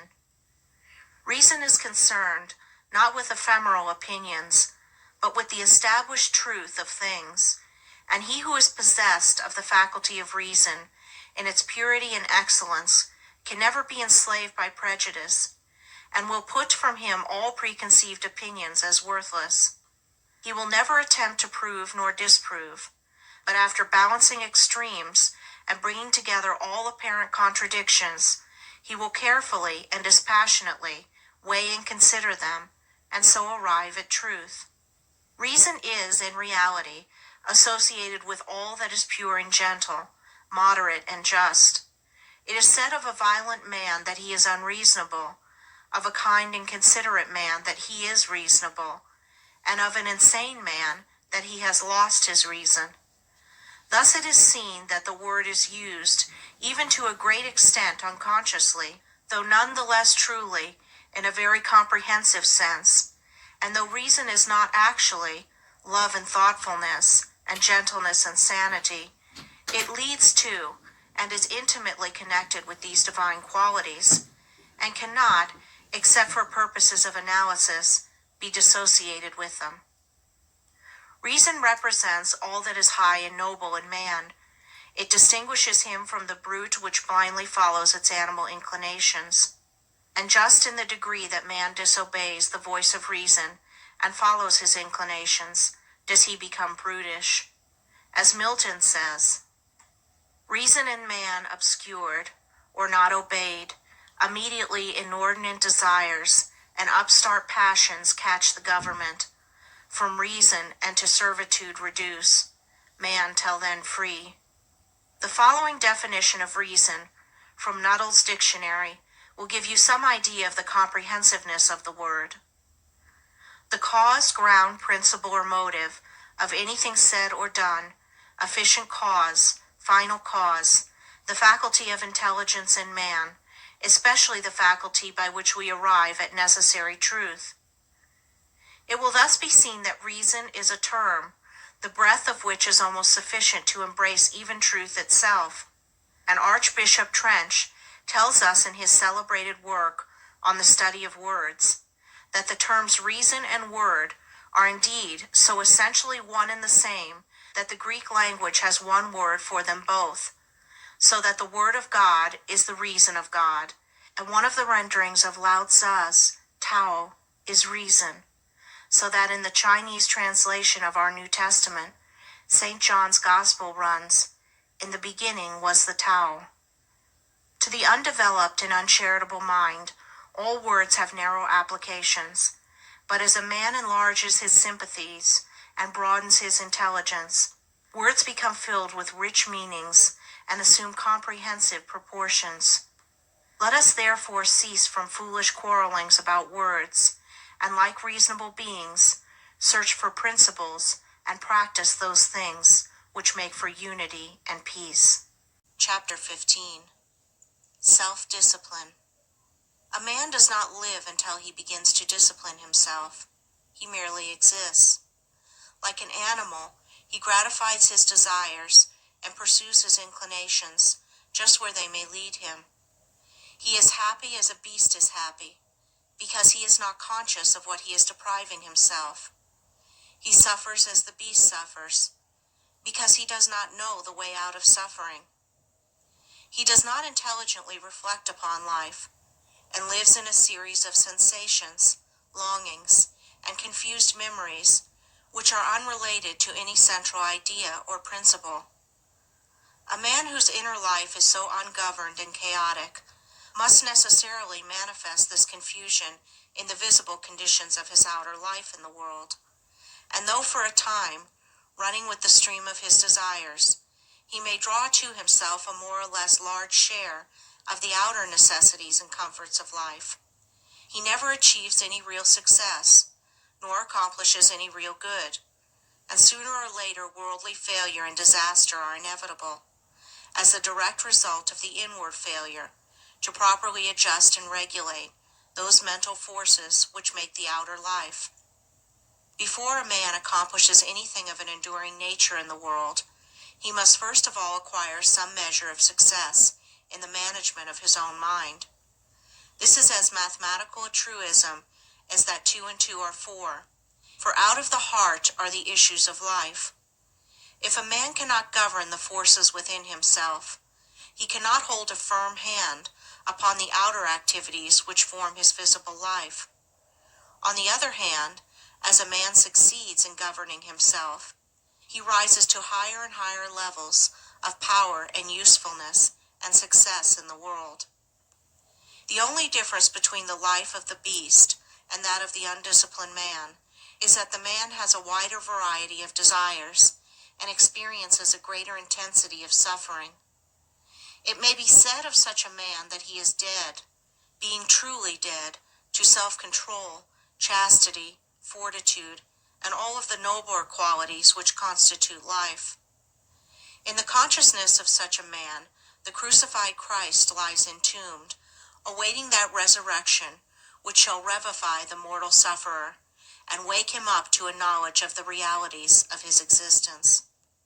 With the practice of self-discipline, a man begins to live, for he then commences to rise above the inward confusion and to adjust his conduct to a steadfast center within himself. He ceases to follow where inclination leads him, reins in the steed of his desires, and lives in accordance with the dictates of reason and wisdom. Hitherto his life has been without purpose or meaning, but now he begins to consciously mold his own destiny. He is clothed in his right mind. In the process of self-discipline, there are 3 stages, namely: 1. Control. 2. Purification. 3. Relinquishment.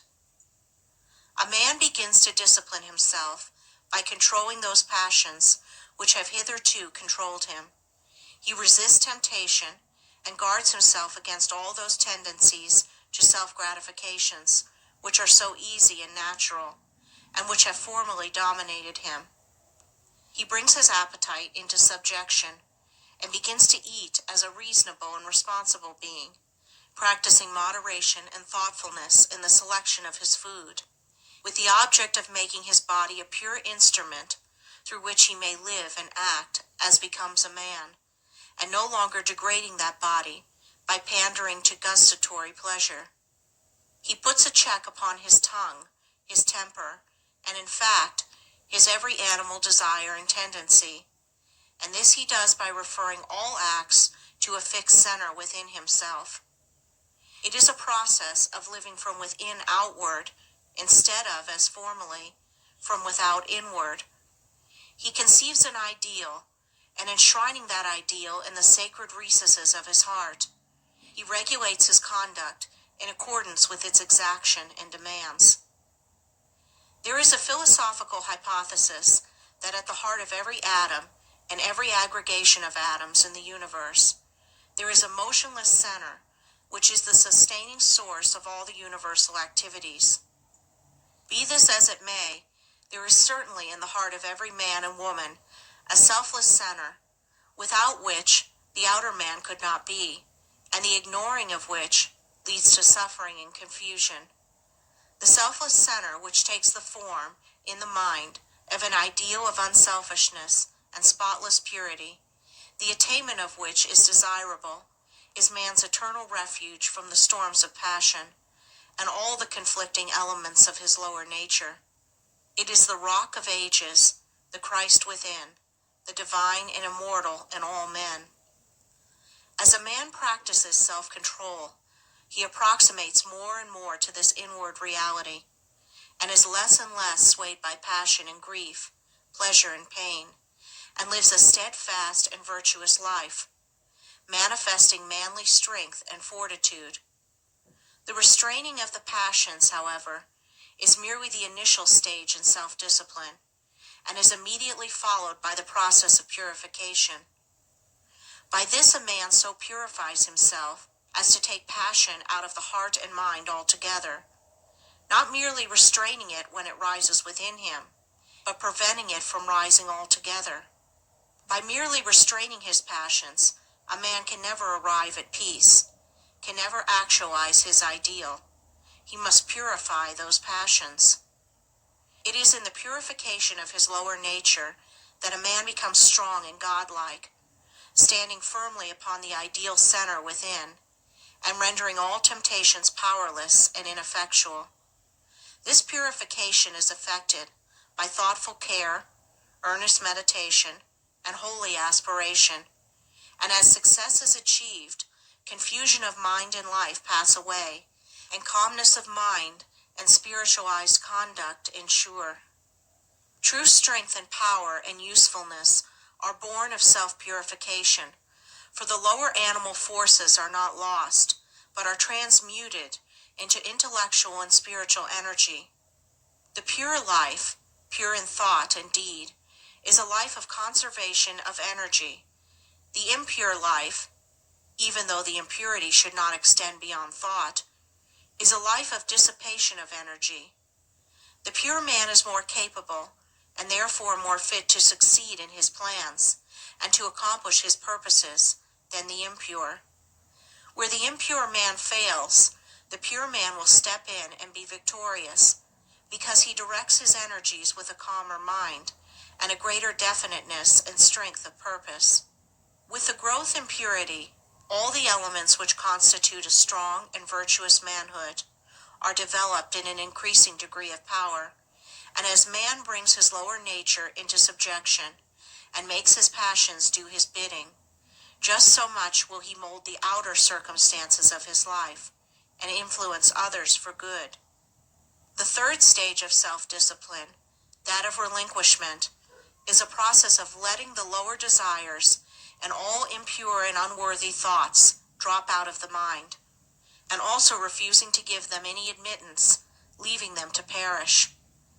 As a man grows purer, he perceives that all evil is powerless unless it receives his encouragement, and so he ignores it and lets it pass out of his life.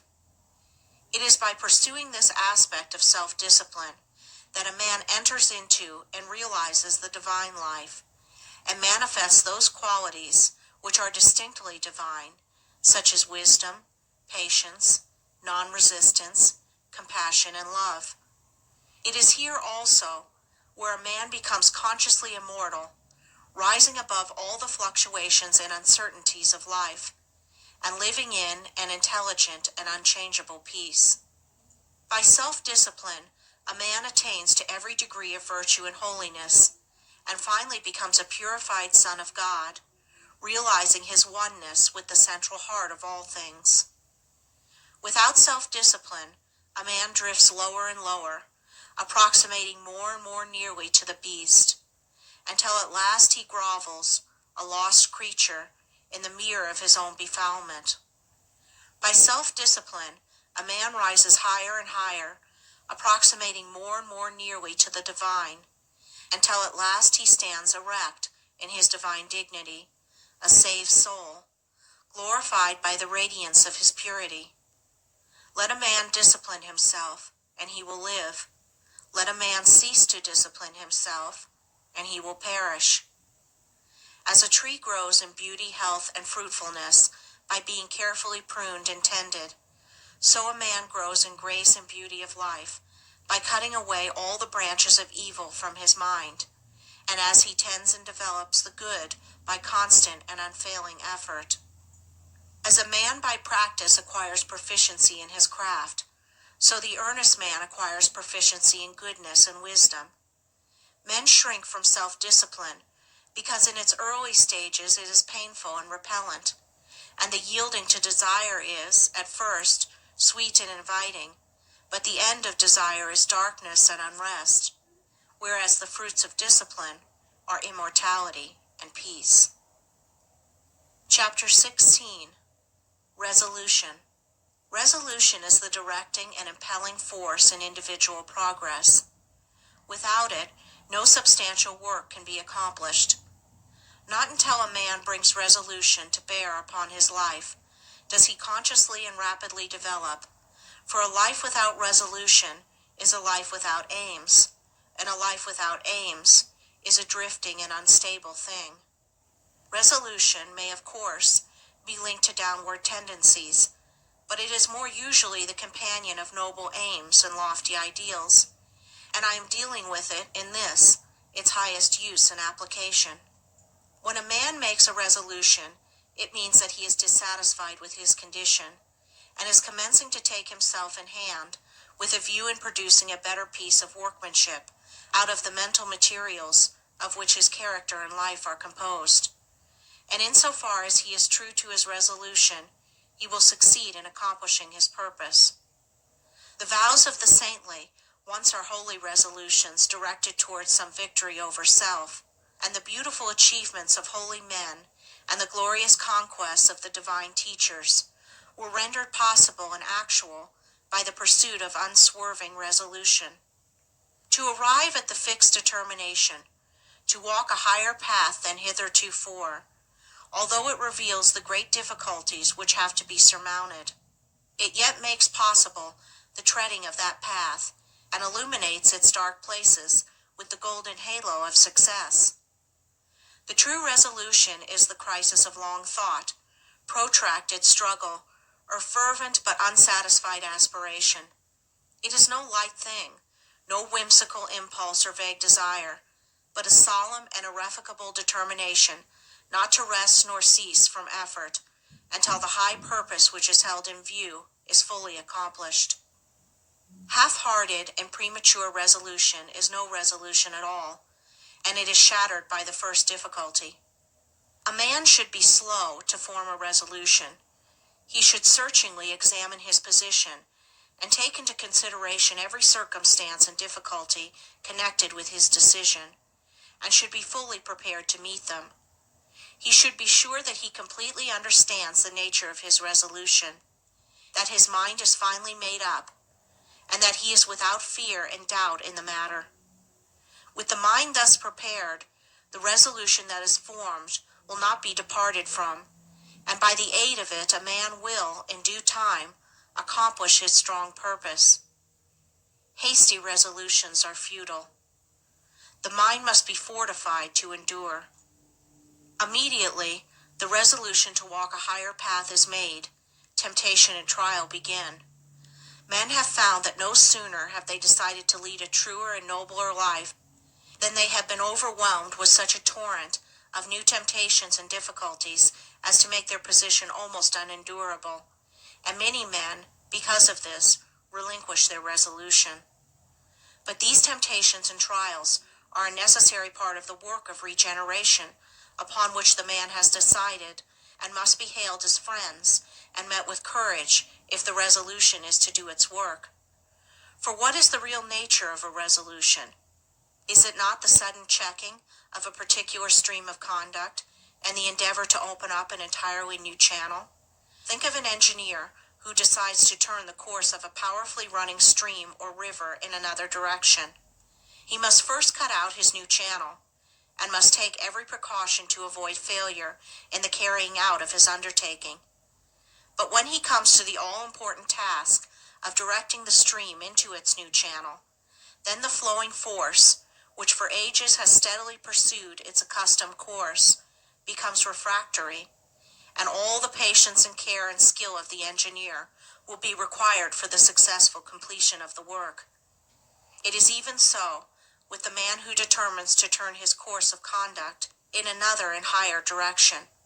Having prepared his mind, which is the cutting of a new channel, he then proceeds to the work of redirecting his mental forces, which have hitherto flowed on uninterruptedly into the new course.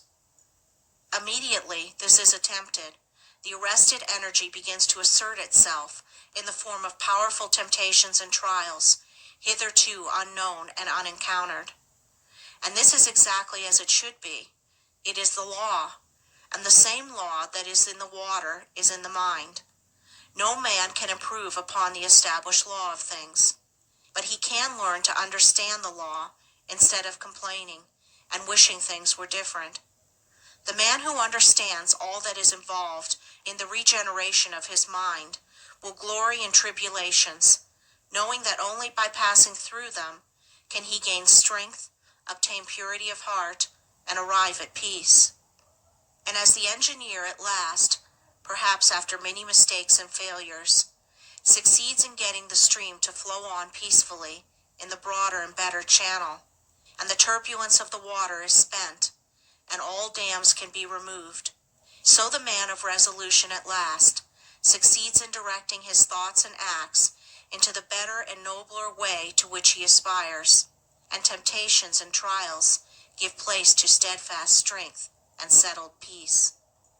He whose life is not in harmony with his conscience, and who is anxious to remedy his mind and conduct in a particular direction, let him first mature his purpose by earnest thought and self-examination, and having arrived at a final conclusion, let him frame his resolution, and having done so, let him not swerve from it. Let him remain true to his decision under all circumstances, and he cannot fail to achieve his good purpose. For the great law ever shields and protects him, who no matter how deep his sins, or how great his many failures and mistakes, has, deep in his heart, resolved upon the finding of a better way, and every obstacle must at last give way before a matured and unshaken resolution. Chapter 17. The Glorious Conquest. Truth can only be apprehended by the conquest of self. Blessedness can only be arrived at by overcoming the lower nature. The way of truth is barred by a man's self. The only enemies that can actually hinder him are his own passions and delusions. Until a man realizes this and commences to cleanse his heart, he has not found the path which leads to knowledge and peace. Until passion is transcended, truth remains unknown. This is the divine law. A man cannot keep his passions and have truth as well. Error is not slain until selfishness is dead. The overcoming of self is no mystical theory, but a very real and practical thing. It is a process which must be pursued daily and hourly, with unswerving faith and undaunted resolution, if any measure of success is to be achieved. The process is one of orderly growth, having its sequential stages, like the growth of a tree, and as fruit can only be produced by carefully and patiently training the tree, even so the pure and satisfying fruits of holiness can only be obtained by faithfully and patiently training the mind in the growth of right thought and conduct. There are 5 steps in the overcoming of passion, which includes all bad habits and particular forms of wrongdoing, which I will call 1. Repression, 2. Endurance, 3. Elimination, 4. Understanding, 5. Victory. When men fail to overcome their sins, it is because they begin to try at the wrong end. They want to have the stage of victory without passing through the previous 4 stages. They are in the position of a gardener who wants to produce good fruit without training and attending to his trees. Repression consists in checking and controlling the wrong act, such as an outburst of temper, a hasty or unkind word, a selfish indulgence, etc., and not allowing it to take actual form. This is equivalent to the gardener nipping off the useless buds and branches from his tree. It is a necessary process, but a painful one. The tree bleeds while undergoing the process, and the gardener knows that it must not be taxed too severely. The heart also bleeds when it refuses to return passion for passion, when it ceases to defend and justify itself. It is the process of mortifying the members, of which St. Paul speaks. But this repression is only the beginning of self-conquest. When it is made an end in itself, and there is no object of finally purifying the heart, that is a stage of hypocrisy, a hiding of one's true nature, and striving to appear better in the eyes of others than one really is. In that case, it is an evil. But when adopted as the first stage toward complete purification, it is good. Its practice leads to the second stage of endurance, or forbearance, in which one silently endures the pain which arises in the mind when it is brought in contact with certain actions and attitudes of other minds toward one. As success is attained in this stage, the striver comes to see that all his pain actually arises in his own weaknesses, and not in the wrong attitudes of others toward him, these latter being merely the means by which his sins are brought to the surface and revealed to him. He thus gradually exonerates all others from blame in his falls and lapses of conduct, and accuses only himself, and so learns to love those who thus unconsciously reveal to him his sins and shortcomings.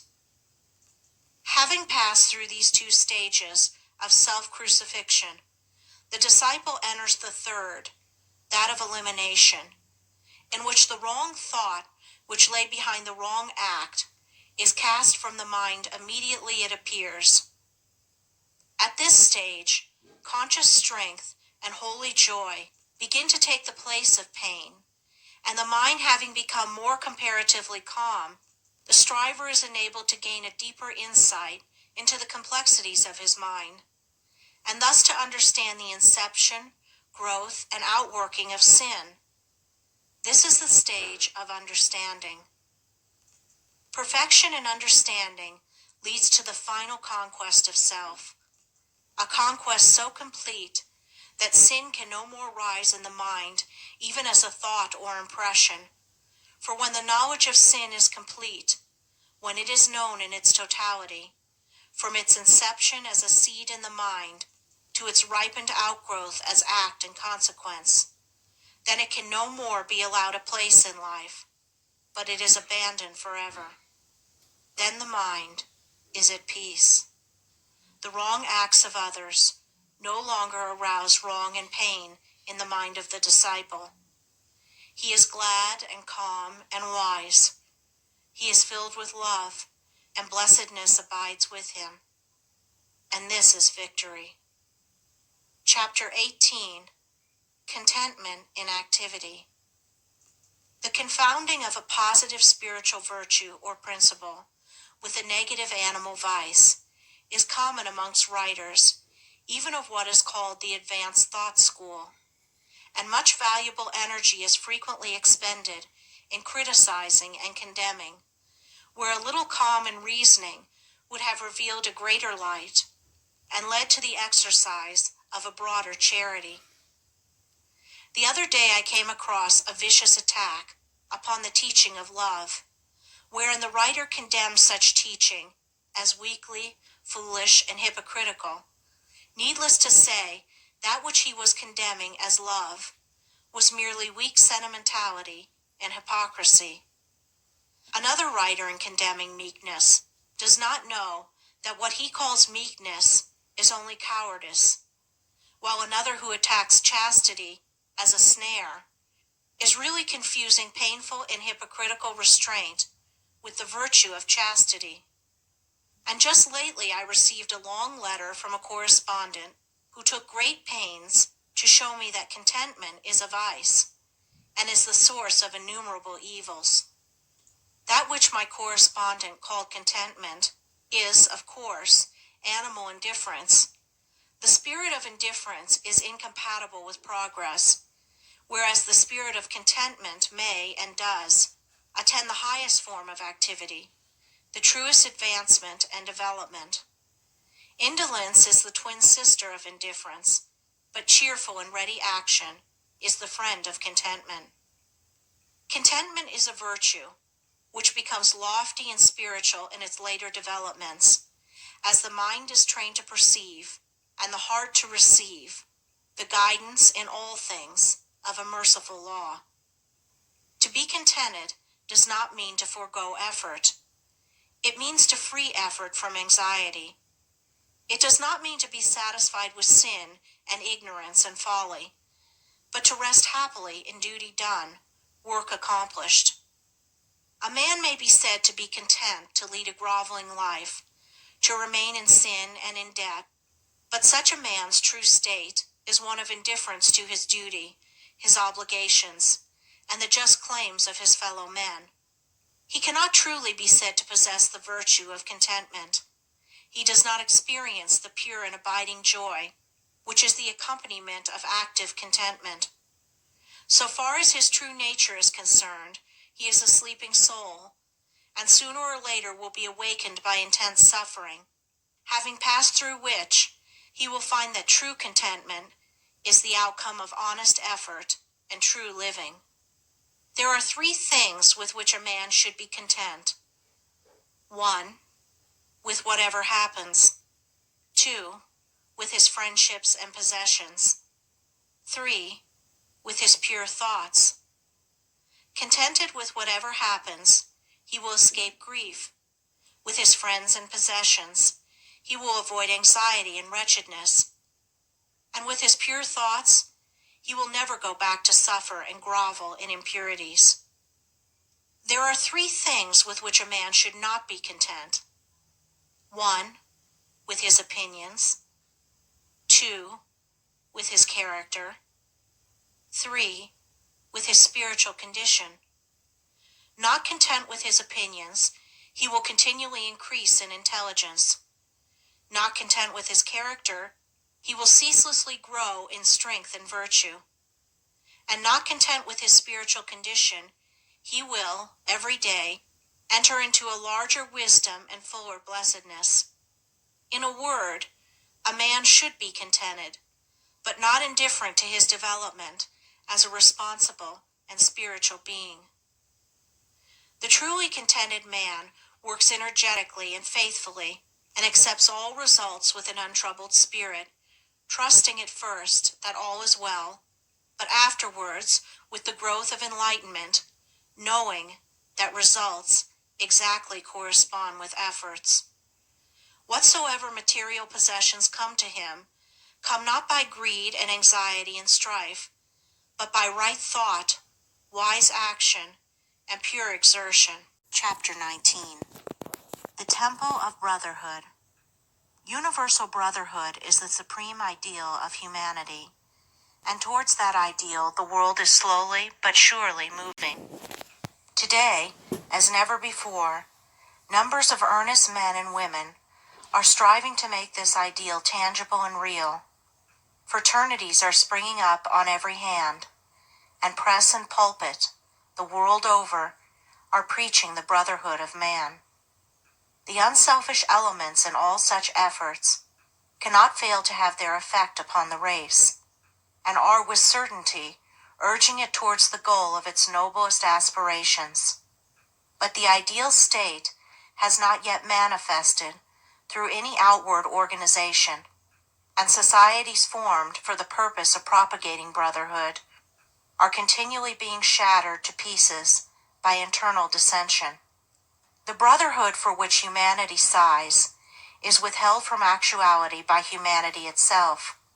Nay, more, it is frustrated even by men who work zealously, for it is a desirable possibility, and this because the purely spiritual nature of brotherhood is not perceived, and the principles involved, as well as the individual course of conduct necessary to perfect unity, are not comprehended.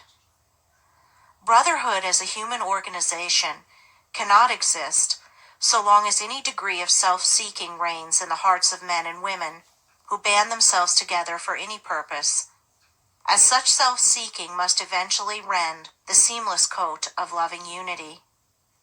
But although organized brotherhood has so far largely failed, any man may realize brotherhood in its perfection and know it in all its beauty and completion if he will make himself of a wise, pure, and loving spirit, removing from his mind every element of strife, and learning to practice those divine qualities without which brotherhood is but a mere theory, opinion, or elusive dream.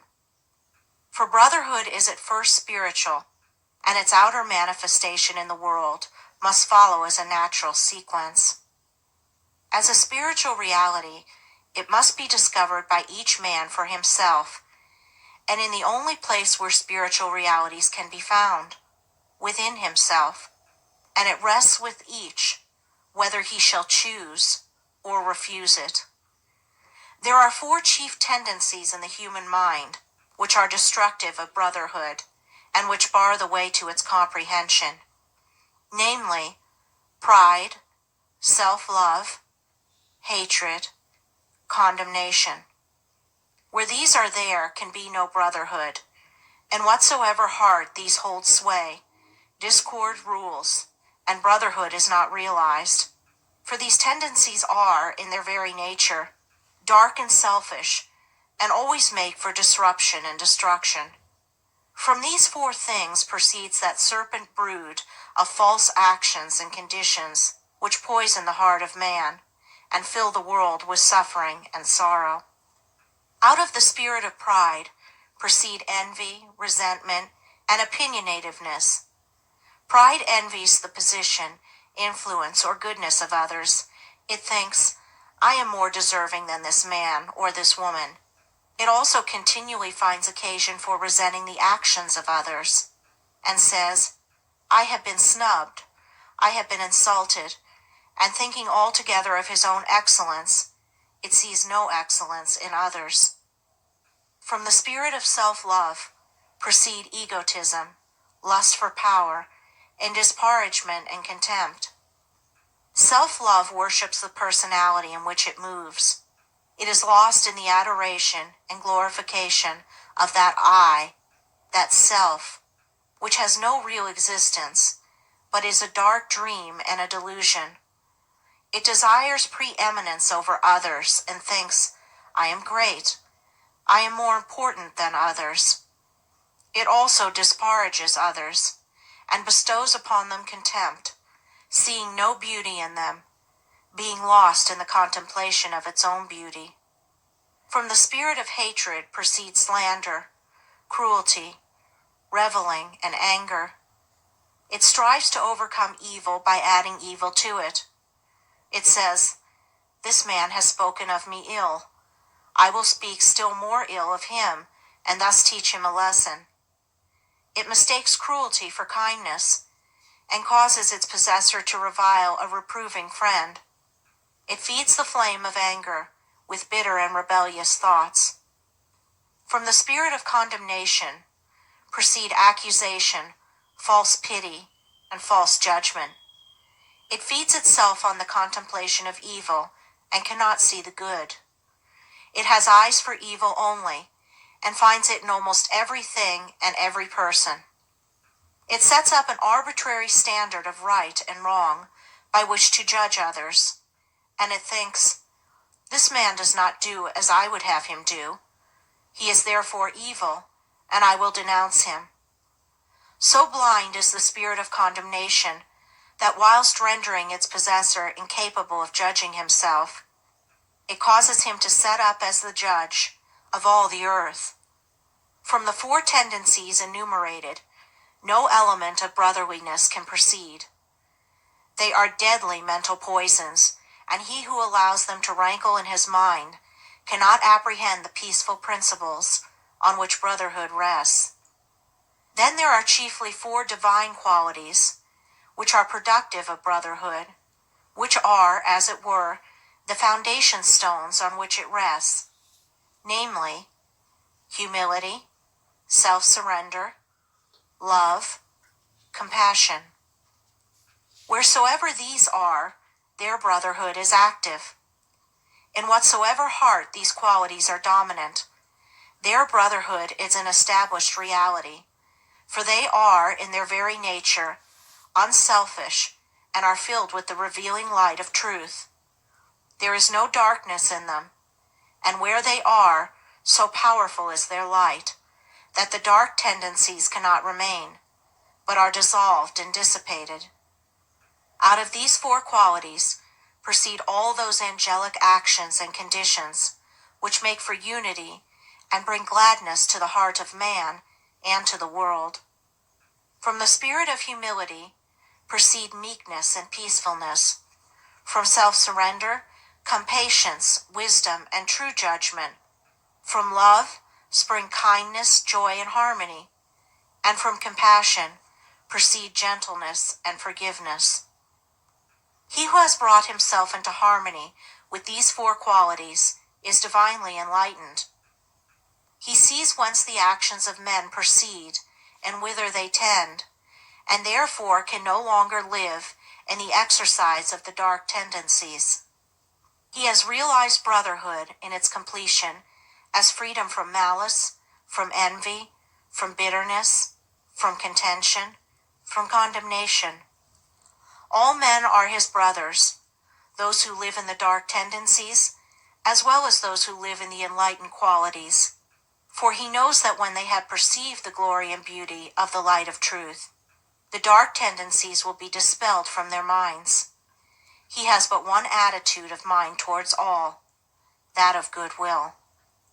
Of the four dark tendencies are born ill will and strife. Of the four divine qualities are born goodwill and peace. Living in the four tendencies, a man is a strife producer. Living in the four qualities, a man is a peacemaker. Involved in the darkness of the selfish tendencies, men believe that they can fight for peace, kill to make alive, slay injury by injuring, restore love by hatred, unity by contention, kindness by cruelty, and establish brotherhood by erecting their own opinions, which they themselves will, in the course of time, abandon as worthless, as objects of universal adoration. The wished-for temple of brotherhood will be erected in the world when its 4 foundation stones of humility, self-surrender, love, and compassion are firmly laid in the hearts of men. For brotherhood consists, first of all, in the abandonment of self by the individual, and its after effects is unity between man and man. Theories and schemes for propagating brotherhood are many, but brotherhood itself is one and unchangeable, and consists in the complete cessation from ego and strife, and in practicing goodwill and peace, for brotherhood is a practice and not a theory. Self-surrender and goodwill are its guardian angels, and peace is its habitation. Where 2 are determined to maintain an opposing opinion, the clinging to self and ill will are there, and brotherhood is absent.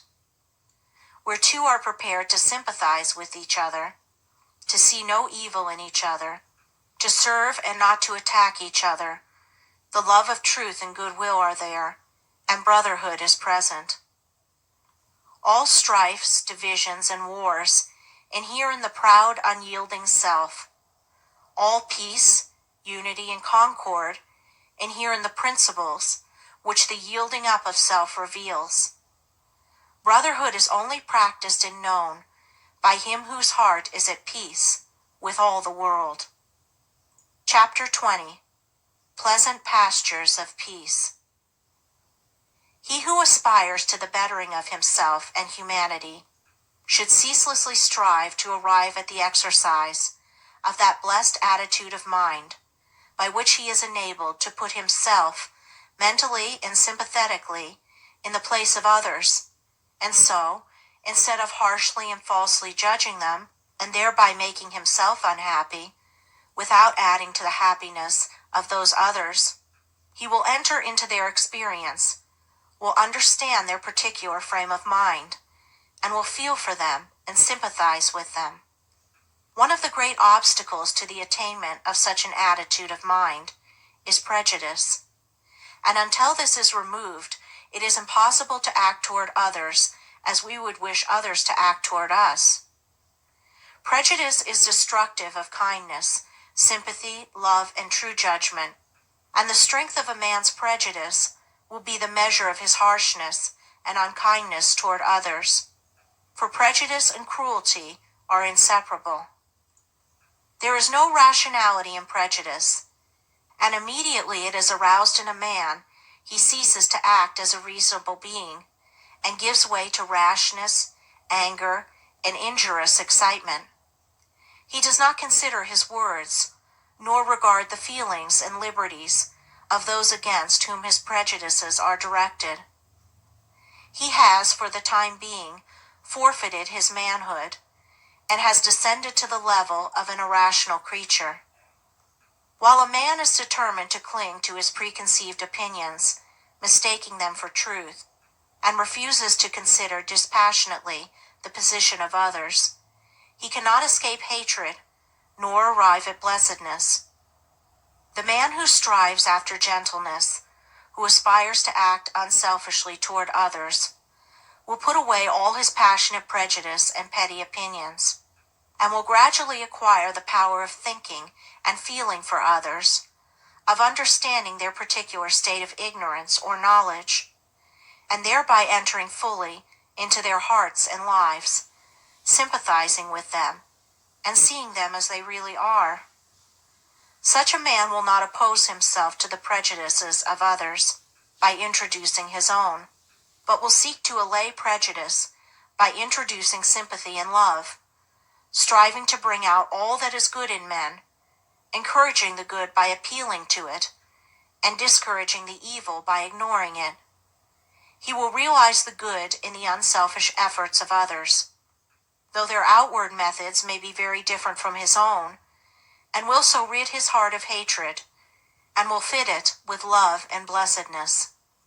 When a man is prone to harshly judge and condemn others, he should inquire how far he falls short himself. He should also reconsider those periods of suffering when he himself was misjudged and misunderstood, and gathering wisdom and love from his own bitter experience, should studiously and self-sacrificingly refrain from piercing with anguish hearts that are as yet too weak to ignore, too immature and uninstructed to understand. Sympathy is not required towards those who are purer and more enlightened than oneself, as the purer one lives above the necessity for it. In such a case, reverence should be exercised, with a striving to lift oneself up to the purer level, and so enter into possession of the larger life.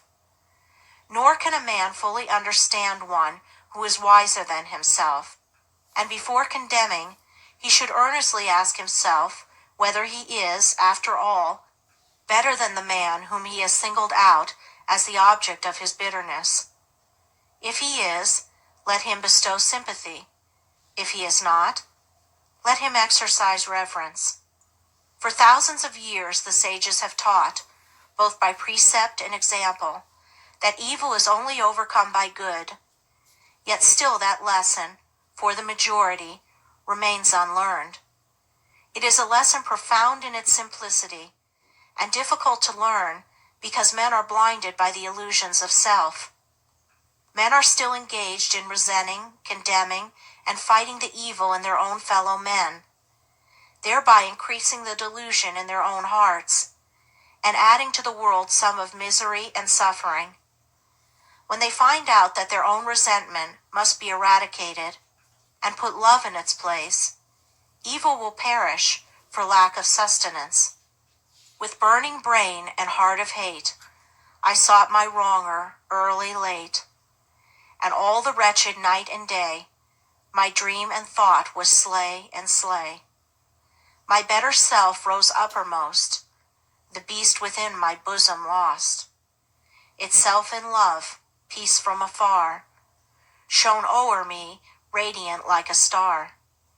I slew my wronger with a deed of love, I made him bleed with kindness, and I filled for years his soul with tenderness and tears. Dislike, resentment, and condemnation are all forms of hatred, and evil cannot cease until these are taken out of the heart. But the obliterating of injuries from the mind is merely one of the beginnings in wisdom. There is a still higher and better way, and that way is so to purify the heart and enlighten the mind that far from having to forget injuries, there will be none to remember. For it is only pride and self that can be injured and wounded by the actions and attitudes of others. And he who takes pride and self out of his heart can never think the thought, I have been injured by another, or I have been wronged by another. From a purified heart proceeds the right comprehension of things, and from the right comprehension of things proceeds the life that is peaceful, freed from bitterness and suffering, calm and wise. He who thinks, this man has injured me, has not perceived the truth in life, falls short of that enlightenment which disperses the erroneous idea of evil as a thing to be hatefully resented.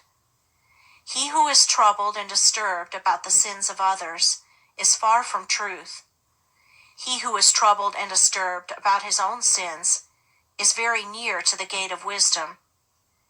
He in whose heart the flames of resentment burn cannot know peace, nor understand truth. He who will banish resentment from his heart will know and understand. He who has taken evil out of his heart cannot resent or resist it in others, for he is enlightened as to its origin and nature, and knows it as a manifestation of the mistakes of ignorance. With the increase of enlightenment, sin becomes impossible. He who sins does not understand. He who understands does not sin. The pure man maintains his tenderness of his heart toward those who ignorantly imagine they can do him harm. The wrong attitude of others toward him does not trouble him. His heart is at rest in compassion and love. Blessed is he who has no wrongs to remember, no injuries to forget, in whose pure heart no hateful thought about another can take root and flourish. Let those who aim at the right life, who believe that they love truth, cease to passionately oppose themselves to others, and let them strive to calmly and wisely understand them.